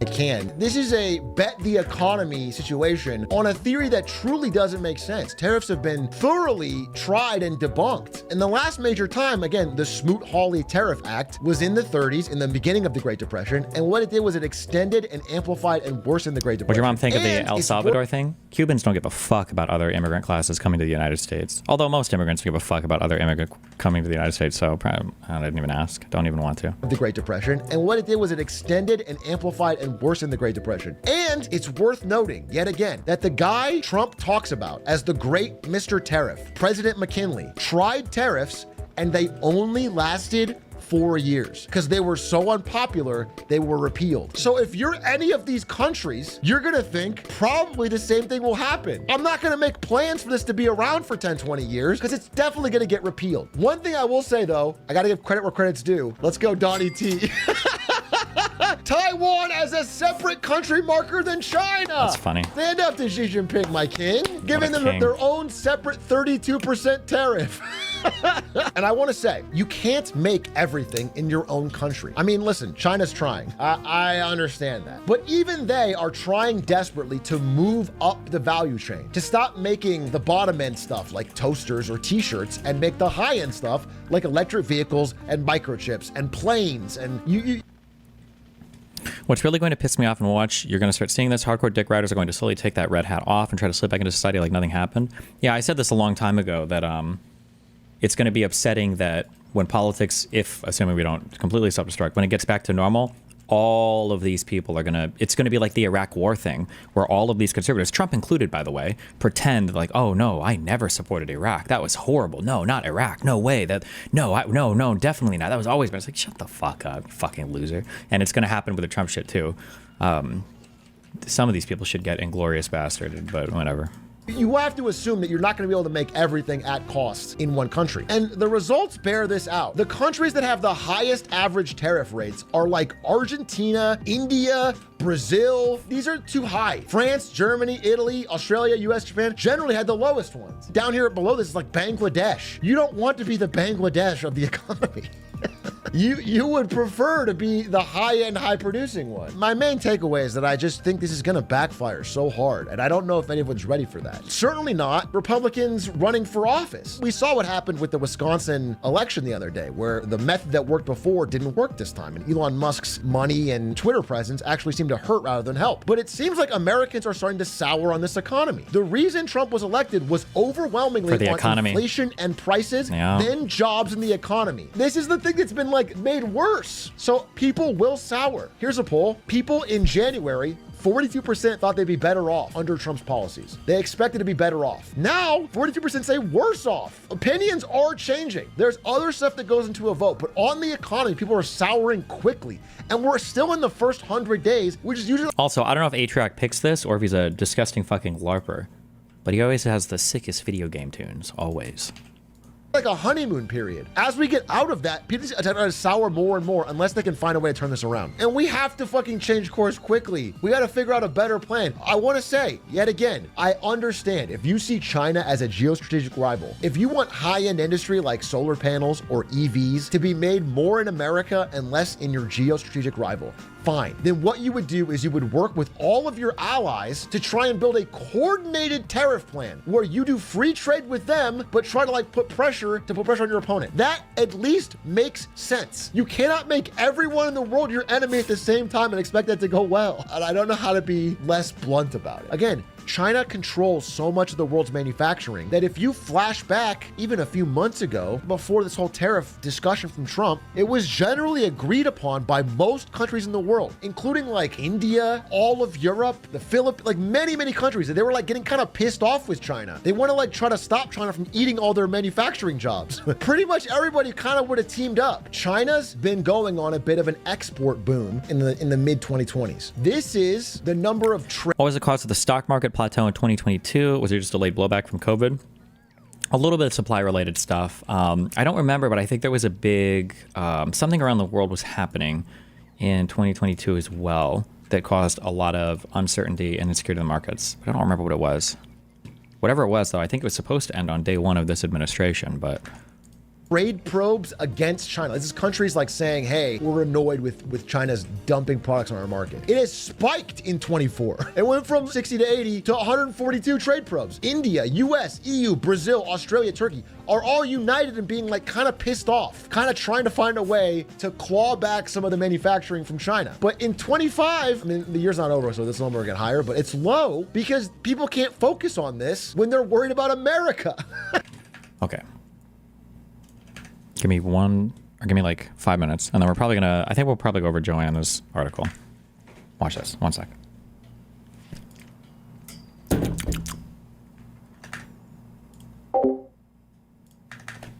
I don't think it's irreparable, but yeah, I mean, look, I think that's the thing I'm trying to get my arms around that I can't yet is literally we may have just taken everything that you and I learned about post-World War II. By the way, for anybody that somehow looks back at the pre-World War II era as a wonderful time in America, it wasn't. America, it's been great to live in America since World War II. That's about it, right? And so I feel like we have just bombed that whole order. And now, let's say we get, Jesus H. Christ as president in the next administration. How do you get Europe and these other countries to trust the United States of America again? I don't know. But I also think, so I do think this has done mortal damage to at least the American empire, if you will. But I also think that when you hit people's pocketbooks, right, I've always thought that part of America's problem has been our success. We've been so comfortable that we have the luxury of hating each other and being annoyed by transgender issues and being annoyed by Bud Light because they sent a can to somebody we didn't like because we're comfortable.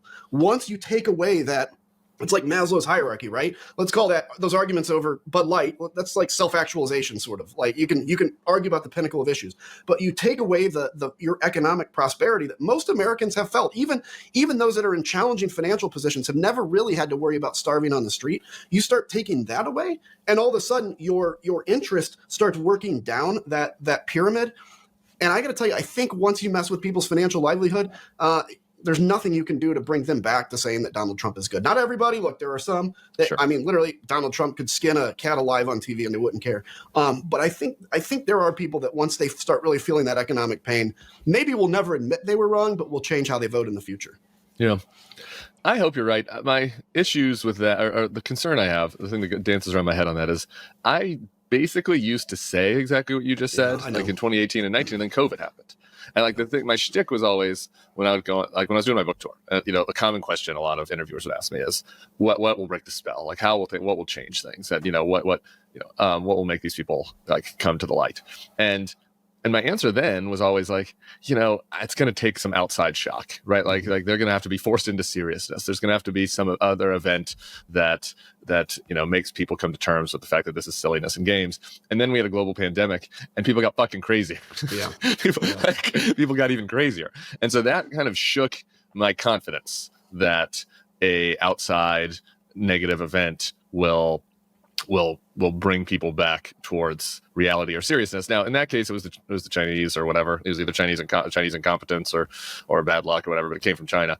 In this case, I guess the argument in favor of it is like it's pretty much just Donald Trump doing this. Yeah. Like Donald Trump is just like there's no, and I guess people could blame it on, could come up with something else to blame, but it's pretty much just Donald Trump. It is. I think it's gonna ride on something here, which is, are the Democrats able, and it's always on them because they're the opposition party. Let's just be honest. Are they going to be able to form an argument pinning this on Trump? Because listen, 90% of every Republican in the House right now, I mean, I put myself in that position. If I was a sitting U.S. congressman, what would I be doing?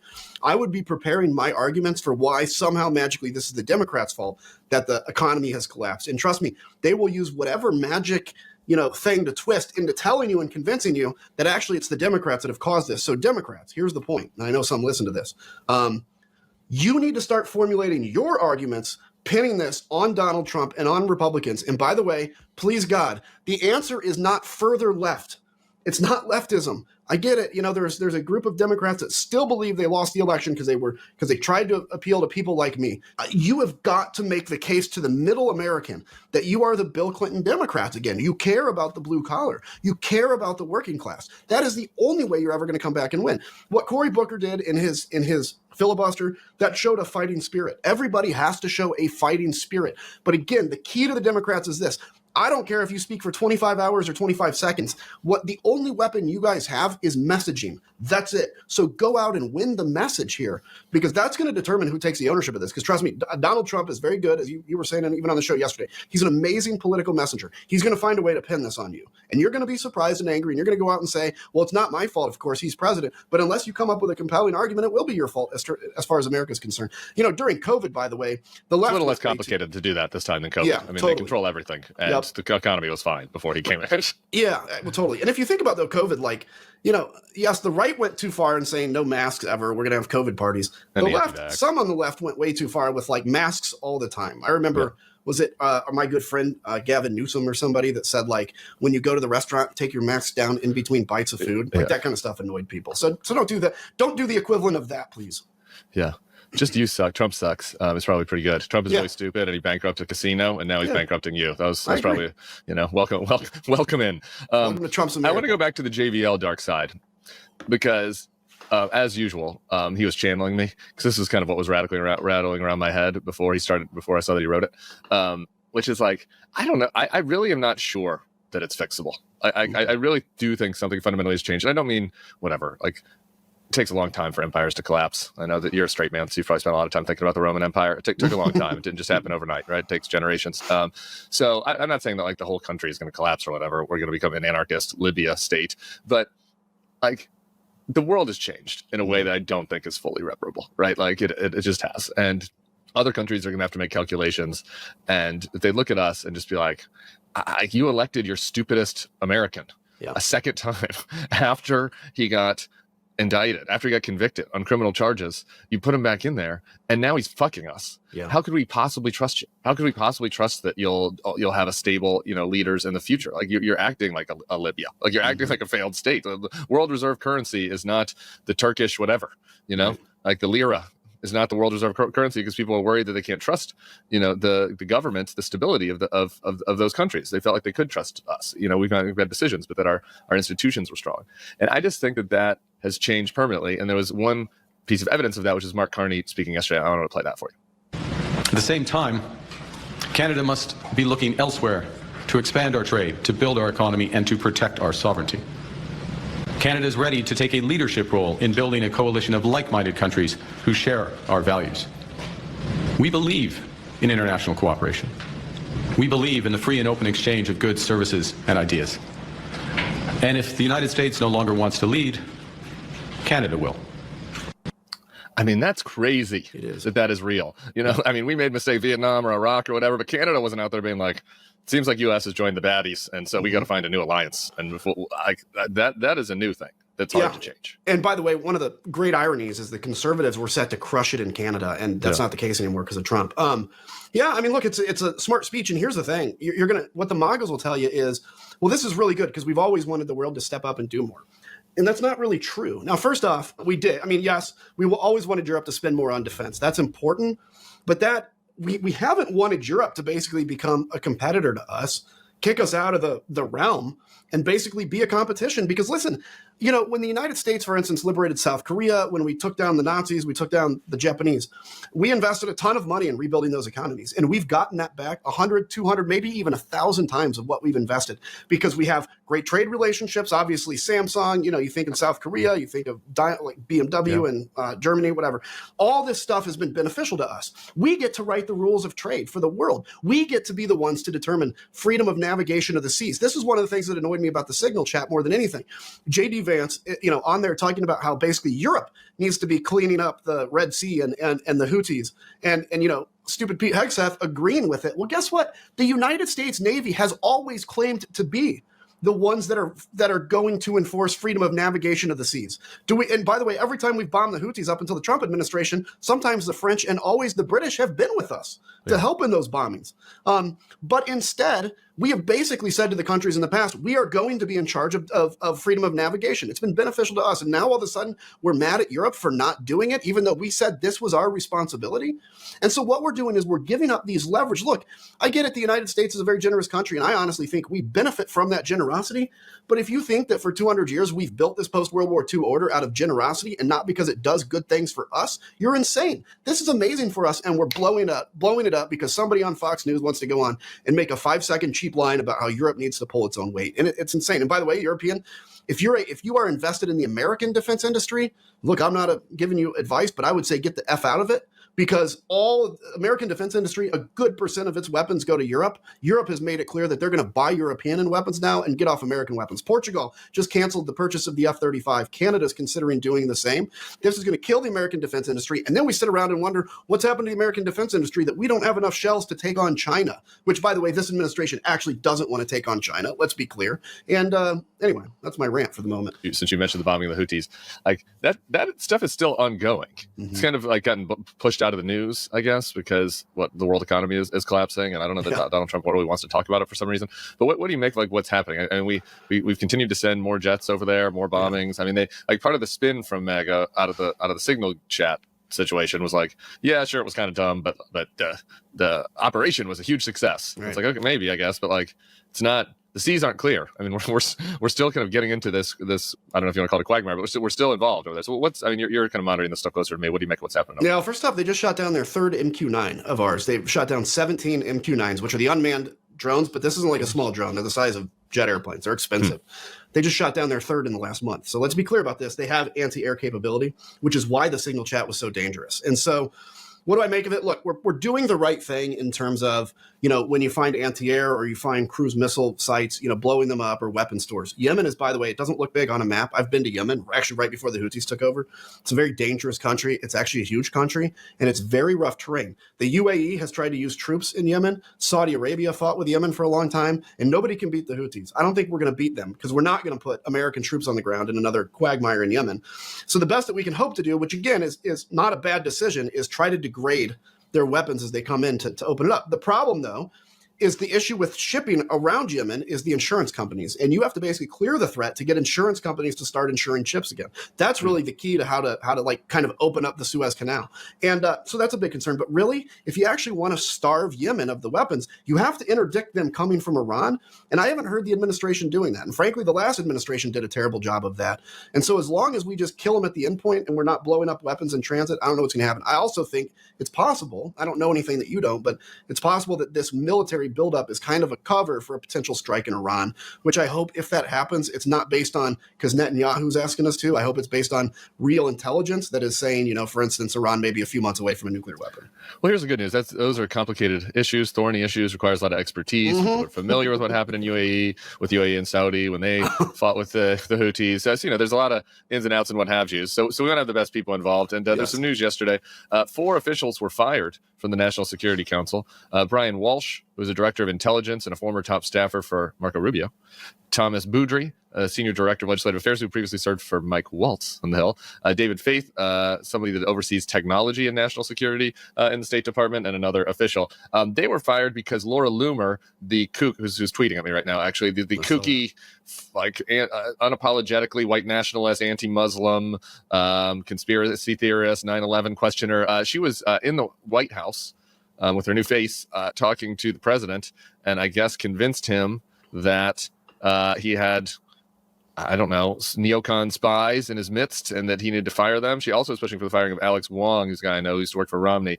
He has maintained his job so far, but she's accusing him of being like a Chinese operative because of Wong, Chinese defense, the same as Wong. So that's the kind of stuff we're dealing with here. Somebody is just like, oh, the name's Wong, he must be a Chinese spy. So that person successfully engineered the firing of 4 national security officials, 2 of which are former high-level staffers for Rubio and Waltz. So it seems like the MAGA blogger has more influence over our national security staffing than the Secretary of State or National Security Advisor. So what do you think? What do you think about that?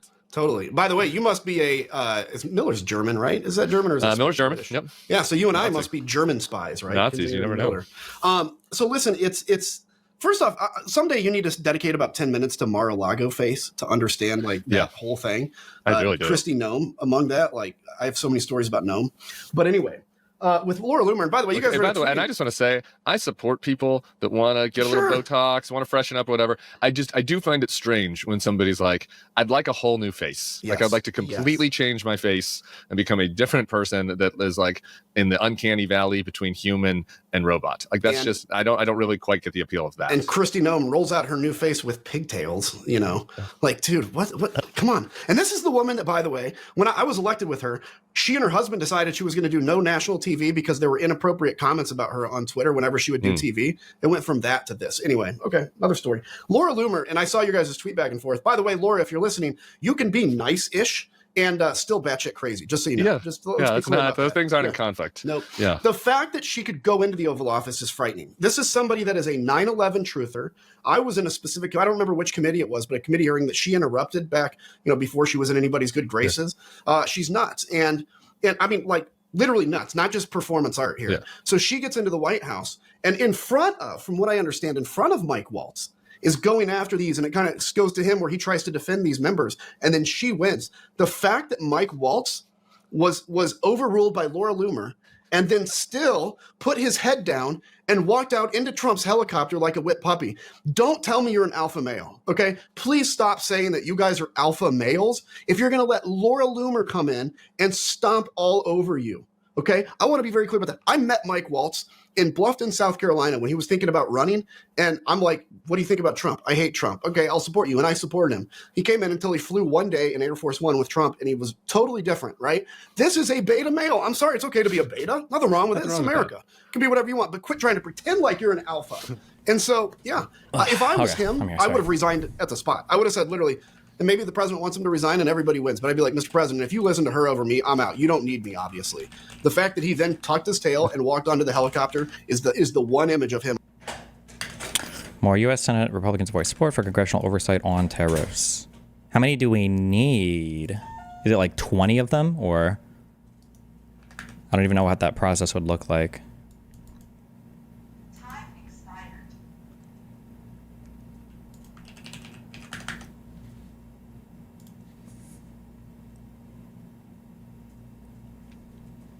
The Senate is the problem, the House, it's never passing.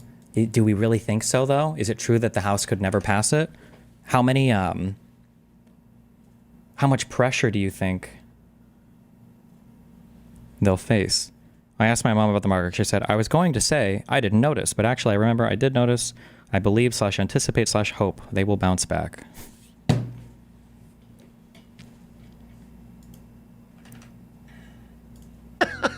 So we are like blowing a generational opportunity to try and unite allies, kind of like in a trade agreement against our biggest rival. One of the big issues too, although also, I don't know what's happening. I don't have a theory of mind for this administration.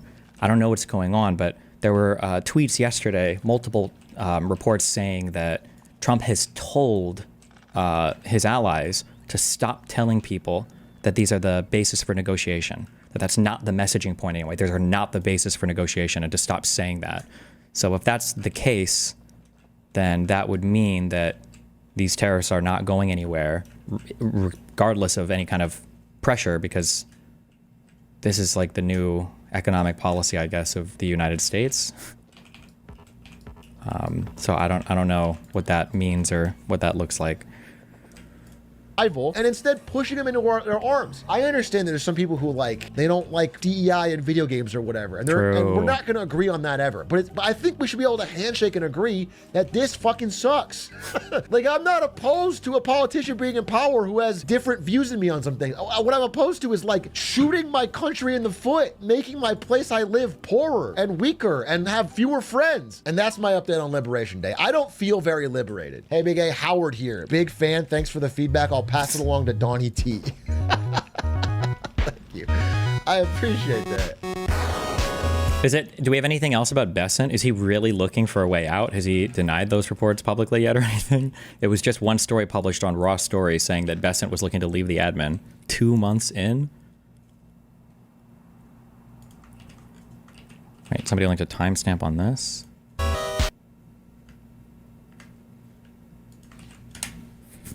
Say who I voted for, but I did vote for Jill Stein.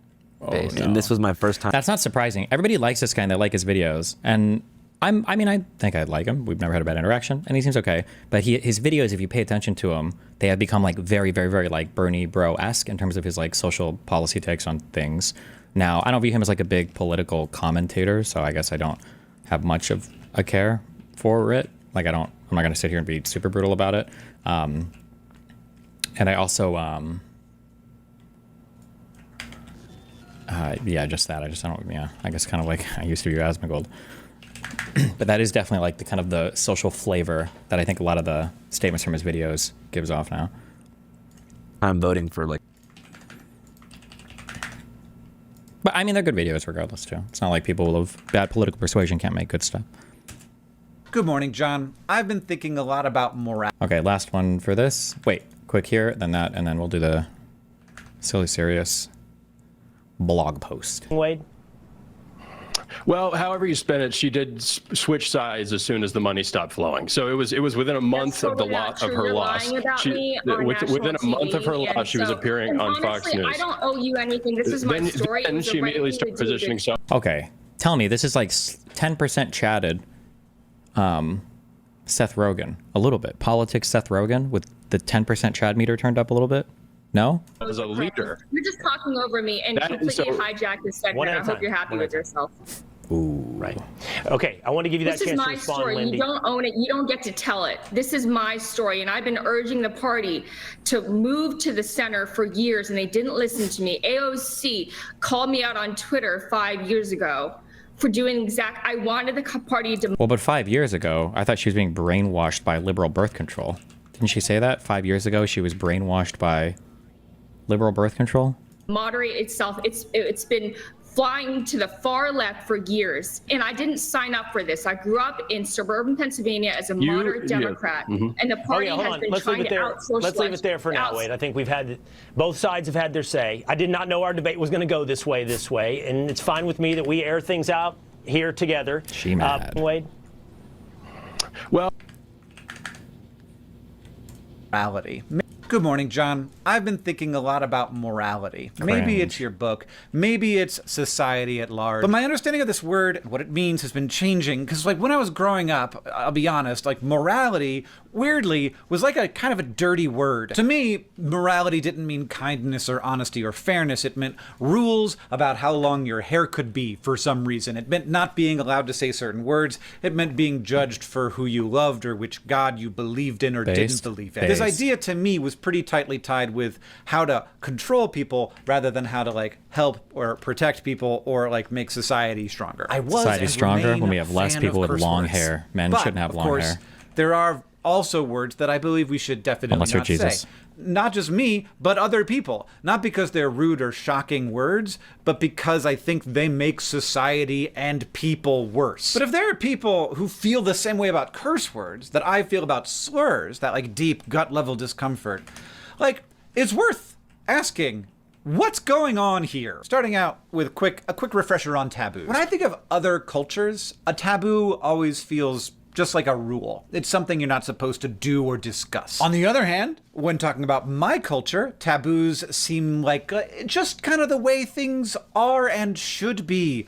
Like, for example, some public nipples are fine, and some public nipples are illegal. We all know together which public nipples aren't okay. No one's confused about it, and no one questions it. Now, you could easily imagine a functional society where all public nipples are fine or where all public nipples are not fine. And that's what a taboo really is. It's so ingrained in society, it doesn't even feel like a rule. It feels like a law of nature. And sometimes when you start asking why these rules exist, like why are some nipples not okay, the answers you uncover aren't super pretty. Because often they reveal an effort to control or suppress certain groups rather than to protect anyone. So that's one example of a taboo. Curse words are another example. Sometimes people who are like super new to all of this... Wait, real quick.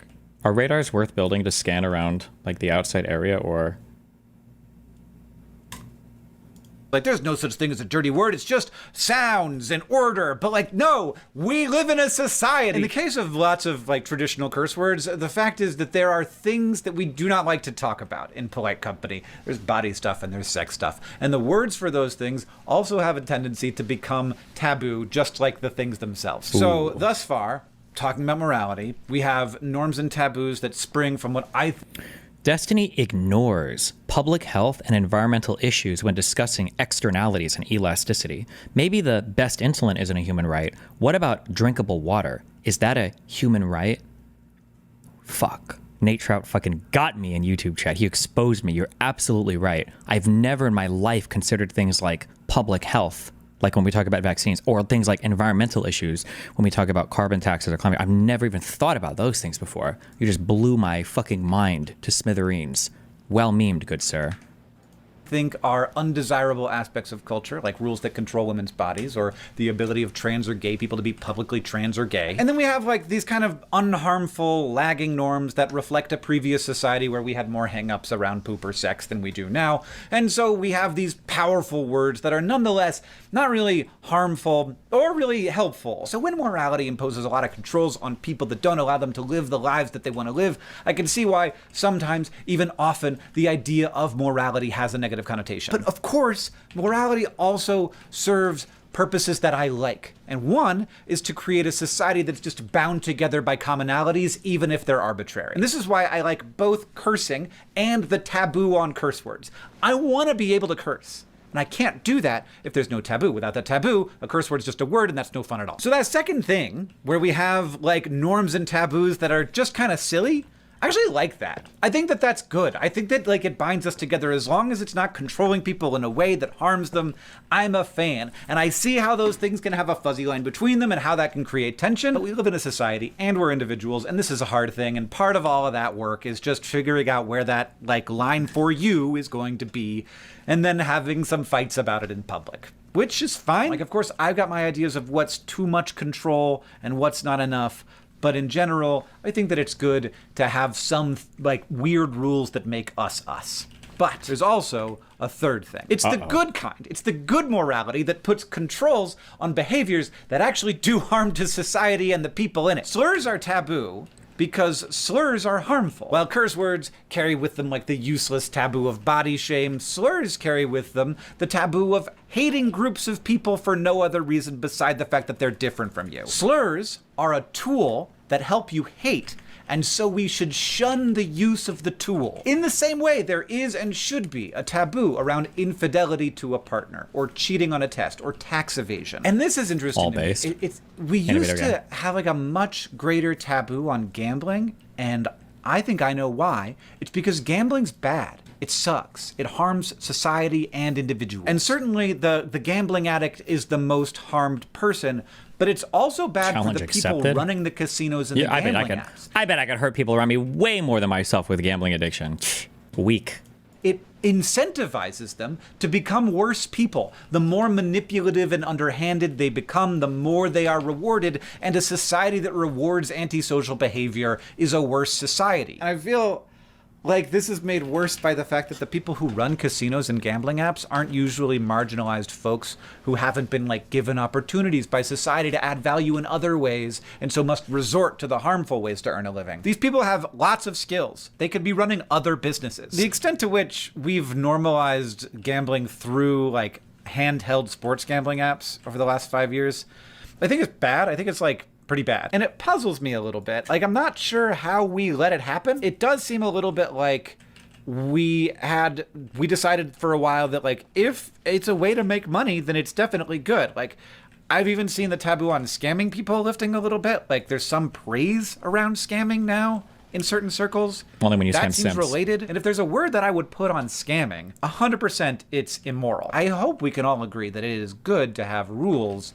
like you shouldn't lie straight to people's faces. It's so good that you don't even really need a reason why it's bad. Like, obviously, it does a lot of harms. It hurts other people, it hurts you, it hurts your relationships, it hurts society, it's antisocial. But it's so harmful and so obviously harmful that I am just okay with it being an unquestioned norm, like legal and illegal nipples. I definitely don't want lying to feel like cursing, like a harmless confrontation of a silly rule that gives you a little bit of that like, transgressive energy. Lying is bad. Real morality isn't about control, it's about impact. It's about care. It's about actual virtue. So, let us sum up. Morality can kind of be divided into 3 things.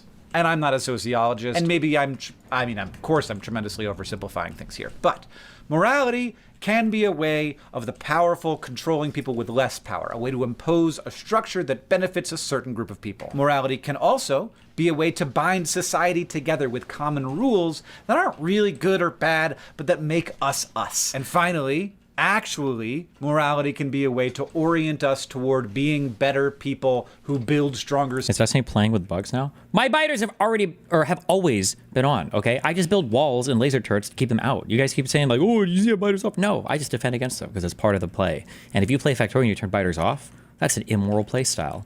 And you shouldn't be okay with that. You're basically playing Minecraft on creative mode, okay? Gross. Societies that make life better for more people. And that's the kind of morality that all societies really do need. The kind that doesn't nitpick or punish for the sake of control, but that helps us live together more honestly, more kindly, more equitably, and with more trust. The kind of morality that makes it easier to do the right thing, not harder. That says clearly and consistently, some behaviors are bad because they distort a person and they pull at the threads of society. And virtue, if considered well, if understood as part of a constructive process, is good. It's a part of me that I want to grow, and that I want others to help me grow. John, I'll see you on Tuesday. John, thank you for, over the years, in many ways helping me examine and grow my morality, including with your new book, which is out now, Everything's Tuberculosis. Wow. It has just enjoyed its second week as #1 on the New York Times bestseller list. You can get it everywhere, including as an audiobook read by you, John Green.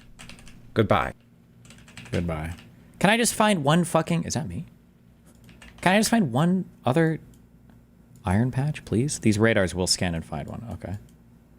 They will. Fuck. Give me one more 10-minute video to watch while I set these radars up, and then I can have this scanning in the background. Vroom, vroom, vroom, vroom, vroom, vroom, vroom.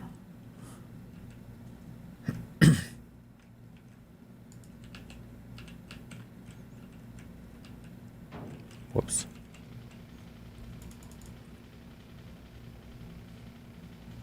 The Gaza pyramid thing? Oh, don't care. We're on doomer politics mode. The origins of Polish realism. I'm good.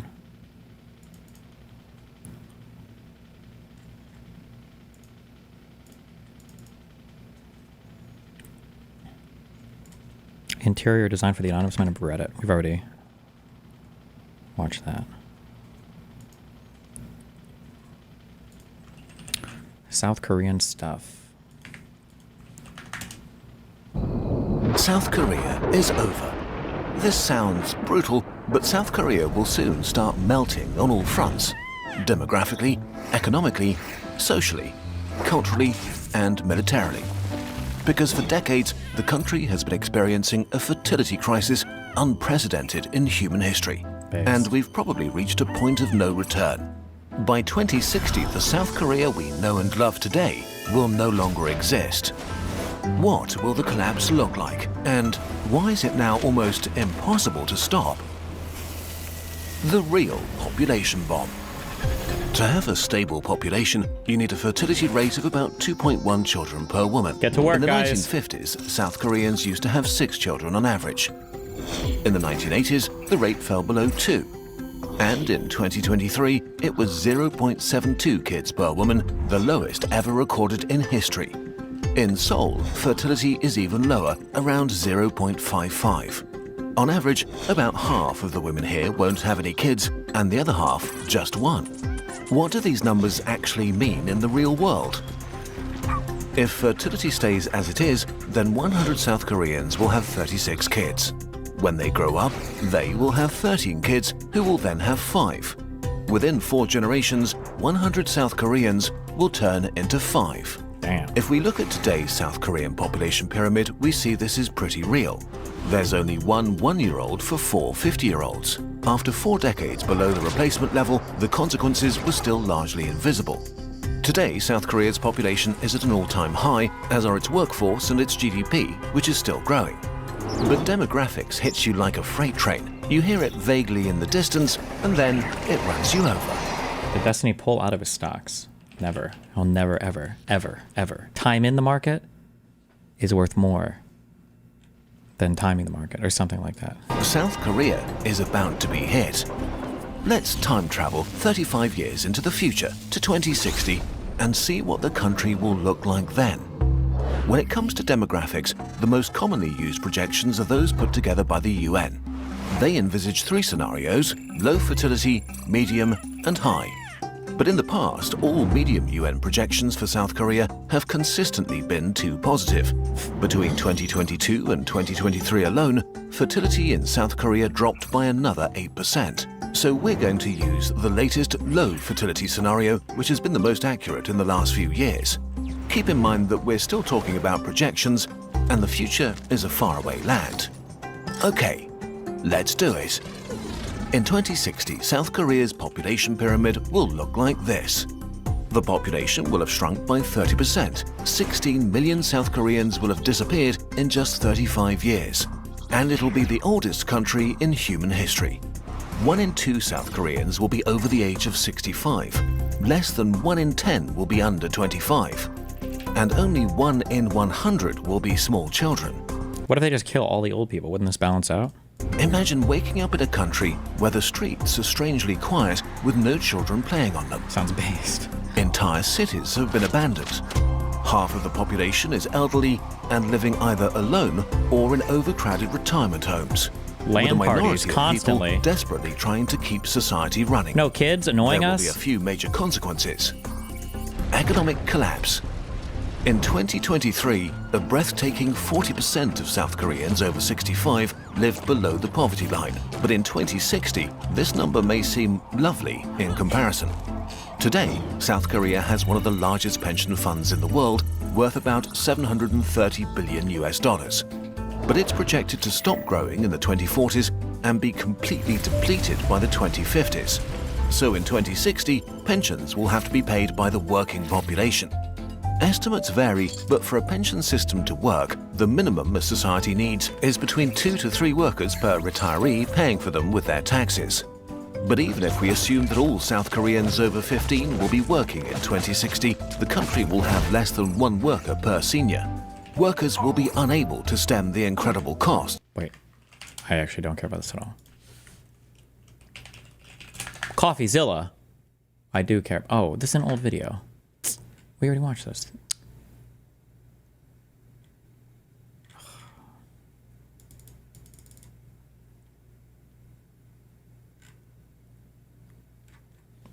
Okay, never mind. So not only will poverty among the elderly be common, but a big chunk will be forced to work.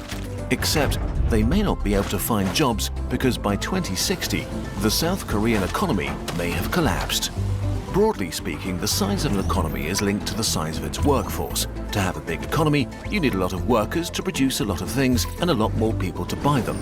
Today, South Korea has about 37 million people of working age, generating a GDP of about 1.7 trillion US dollars. But by 2060, its workforce would have shrunk to less than half, to about 70 New JCS? million. Those videos are like 2 hours long, aren't they? Technological progress means that productivity will be higher. Oh wait, we got a Bernie speech. Where's our White House press conferences? But it never occurred to me, because maybe I'm old-fashioned and conservative, and I believe that you live by the rule of law, to say, hey, look at the decision Roberts made. We're going to impeach him. No, we try to elect a new president who's going to appoint new Supreme Court justice. That is the system New that JCS people video. have Maybe fought it's and time died we'll see. to defend. But it's not just the movement toward oligarchy, which is outraging millions of Americans, Democrats and Republicans, by the way. And it's not just the movement toward authoritarianism that we are seeing. The American people, especially with Mr. Musk and 13 billionaires in the Trump administration running agency after agency, the American people are saying as loudly as they can that they will not accept a society of massive economic and wealth inequalities where the very richest people in our country are becoming much richer while working families are struggling to put food on the table. Don't worry, Trump's taking care of that, because even the rich aren't becoming richer right now. This country, I can tell you that the American people are sick and tired of these inequalities, and they want an economy that works for all of us, not just the 1%. You know, Mr. President, we deal with a whole lot of stuff here in the Congress, and, you know, virtually all of it is important in one way or another. But let's do something, you know, fairly radical today. Let's try to tell the truth, the real truth, about what is going on in our society today. Something that we don't talk about too much here in the Senate. We don't talk about it too much in the House. We don't talk about it too much in the corporate media.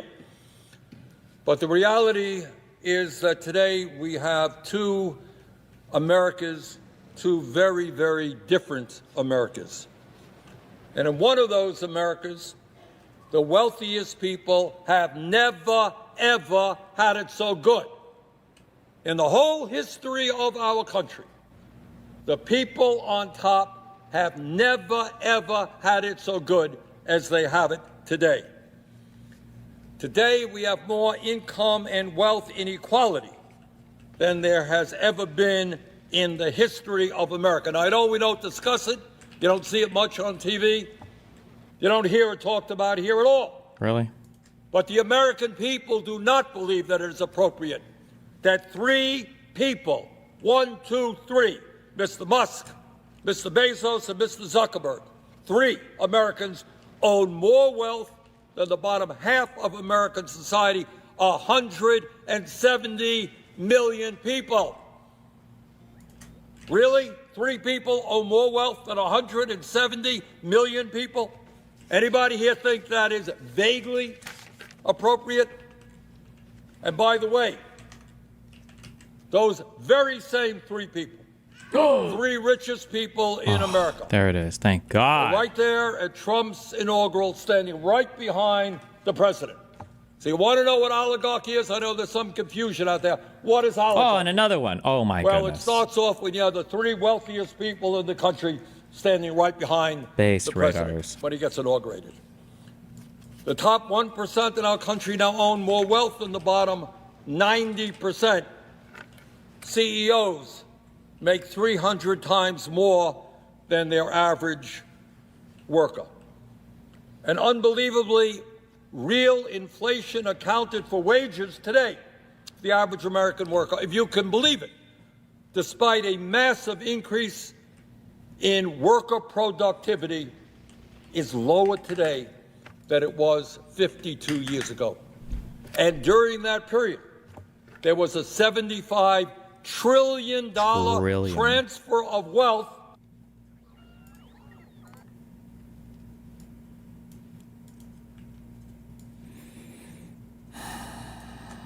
All right.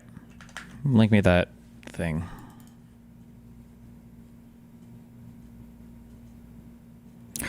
Is that thing on over that Stephen Moran paper that is a blueprint for the Trump tariff policy? Nope, don't really care.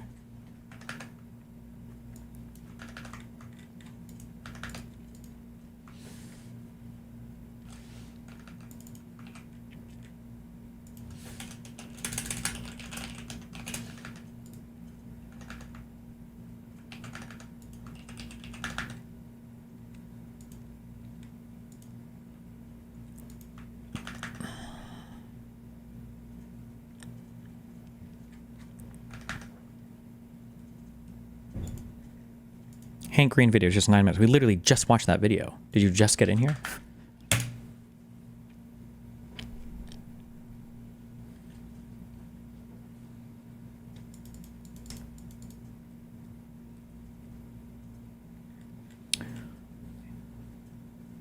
You have to subscribe to her Substack to read it. Do you? It doesn't look like it? Oh. Ugh, fuck. Wait, how long is this? Fuck it, we'll read what's before the Substack. Or before the subscriber cutoff, I guess.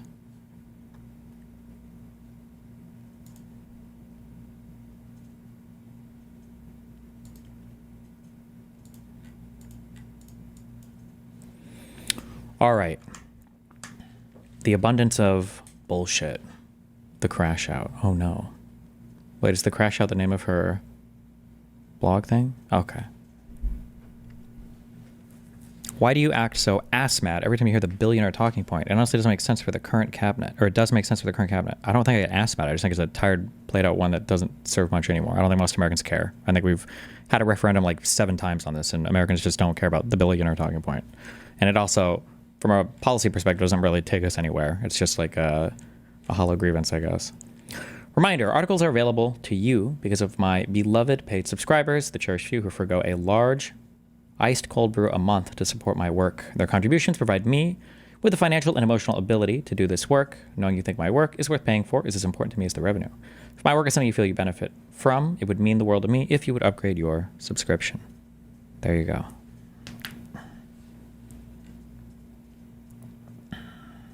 Doesn't Bernie gather huge crowds? If politics was about gathering huge crowds, then we could have that conversation.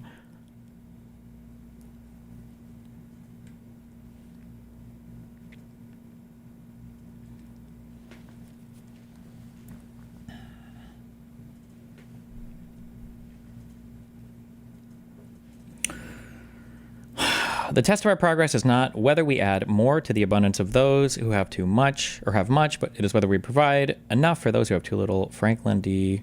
Roosevelt. When I started, okay, I have not read Abundance also, so take everything I say with a grain of salt. Be careful. Or I don't even know. I haven't read the book, so. When I started Abundance, I was nervous. While I like Ezra Klein, we are not in a political lockstep. I'm a leftist, the kind of person to throw around the word neoliberalism.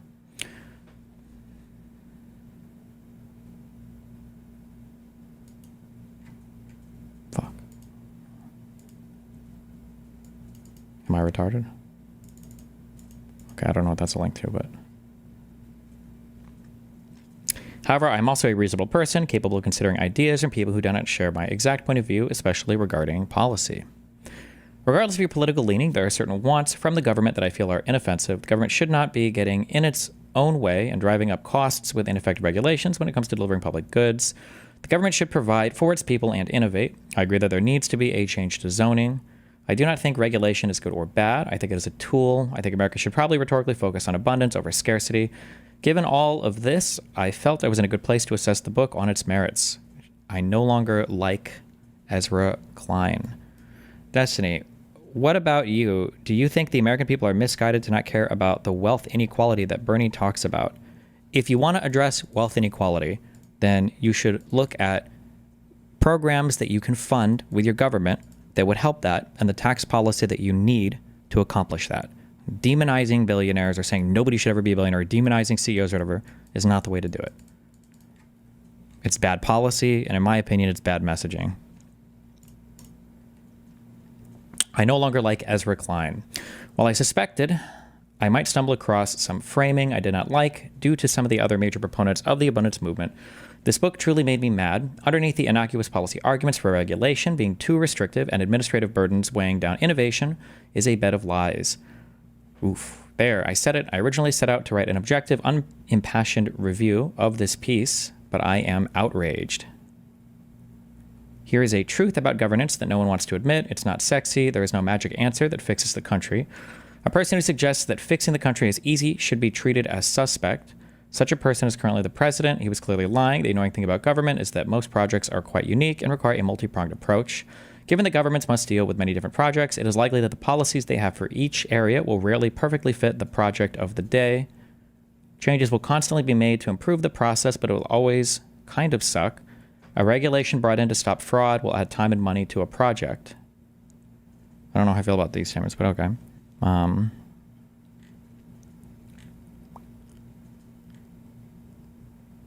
Okay. On the other hand, a more flexible, hands-off approach can leave the government open to being taken advantage of and finding itself with incomplete projects. It's all very boring and not the kind of stuff that sells a book in an airport. These truths belong in plain-covered textbooks that are rarely cracked open. Klein and Thompson ask in abundance, why doesn't the government do big, bold things quickly to address the pressing issues of our time? The plain-covered textbooks will tell you there are several reasons developed over a long history of governance, but as I stated above, one of the more obvious reasons is that the pressing issues of our time are not solved by big, bold things, but through a concert of small things working together. Another answer in the textbooks might be that we actually do big, bold things all the time. They just don't feel big and bold because they take a long time to come to fruition. Why don't we do them fast? Because they realistically can't be done fast and well at the same time.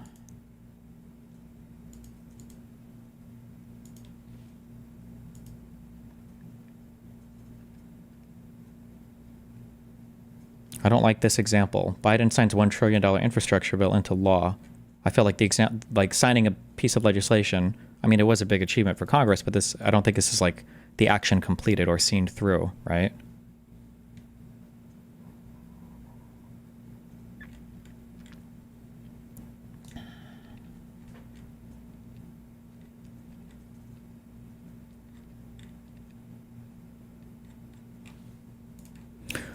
Here we have the assumption that forms the basis of abundance. The government is not doing anything to address the pressing issues of our time, even though there is a big action they could take. As a former fan of Ezra Klein, I find his confusion as to why the government doesn't take bold action almost funny. This is the same Ezra Klein who thinks Medicare for all is not politically practical. It's absolutely not. I wonder what he says here in these 7 minutes. This is always a red flag. When people say that Medicare for all would ever be passed in the United States as it was sold by Bernie Sanders, that would never be the case. Now, some sort of public option for sure. Single payer, maybe. It's a long stretch and we'd have a long way to go. But this Medicare for all plan that Bernie proposed would have been the most radical healthcare plan in the world. There's 0% chance that this would have ever passed in the United States. But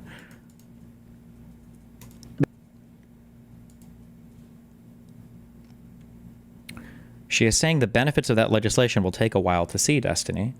No, she is saying that we actually do big, bold things all the time. They just don't feel big and bold because they take a long time to come to fruition. This is part of the argument that Ezra Klein is saying, though, is that sometimes we either don't even see things come to fruition or they end up costing more or taking a long time for it to even, like, it doesn't happen. So, like, the most cited one was that huge train or whatever shit that they were trying to do in California. Passing this bill and then using it as an example of a big, bold thing when nothing has come to fruition yet of it is probably not a great example. It's probably almost a counterexample, I would say. But or I don't even know. I don't know if I'd say it's an example on either end. But I don't remember if we got to this part of this Lex thing or not. But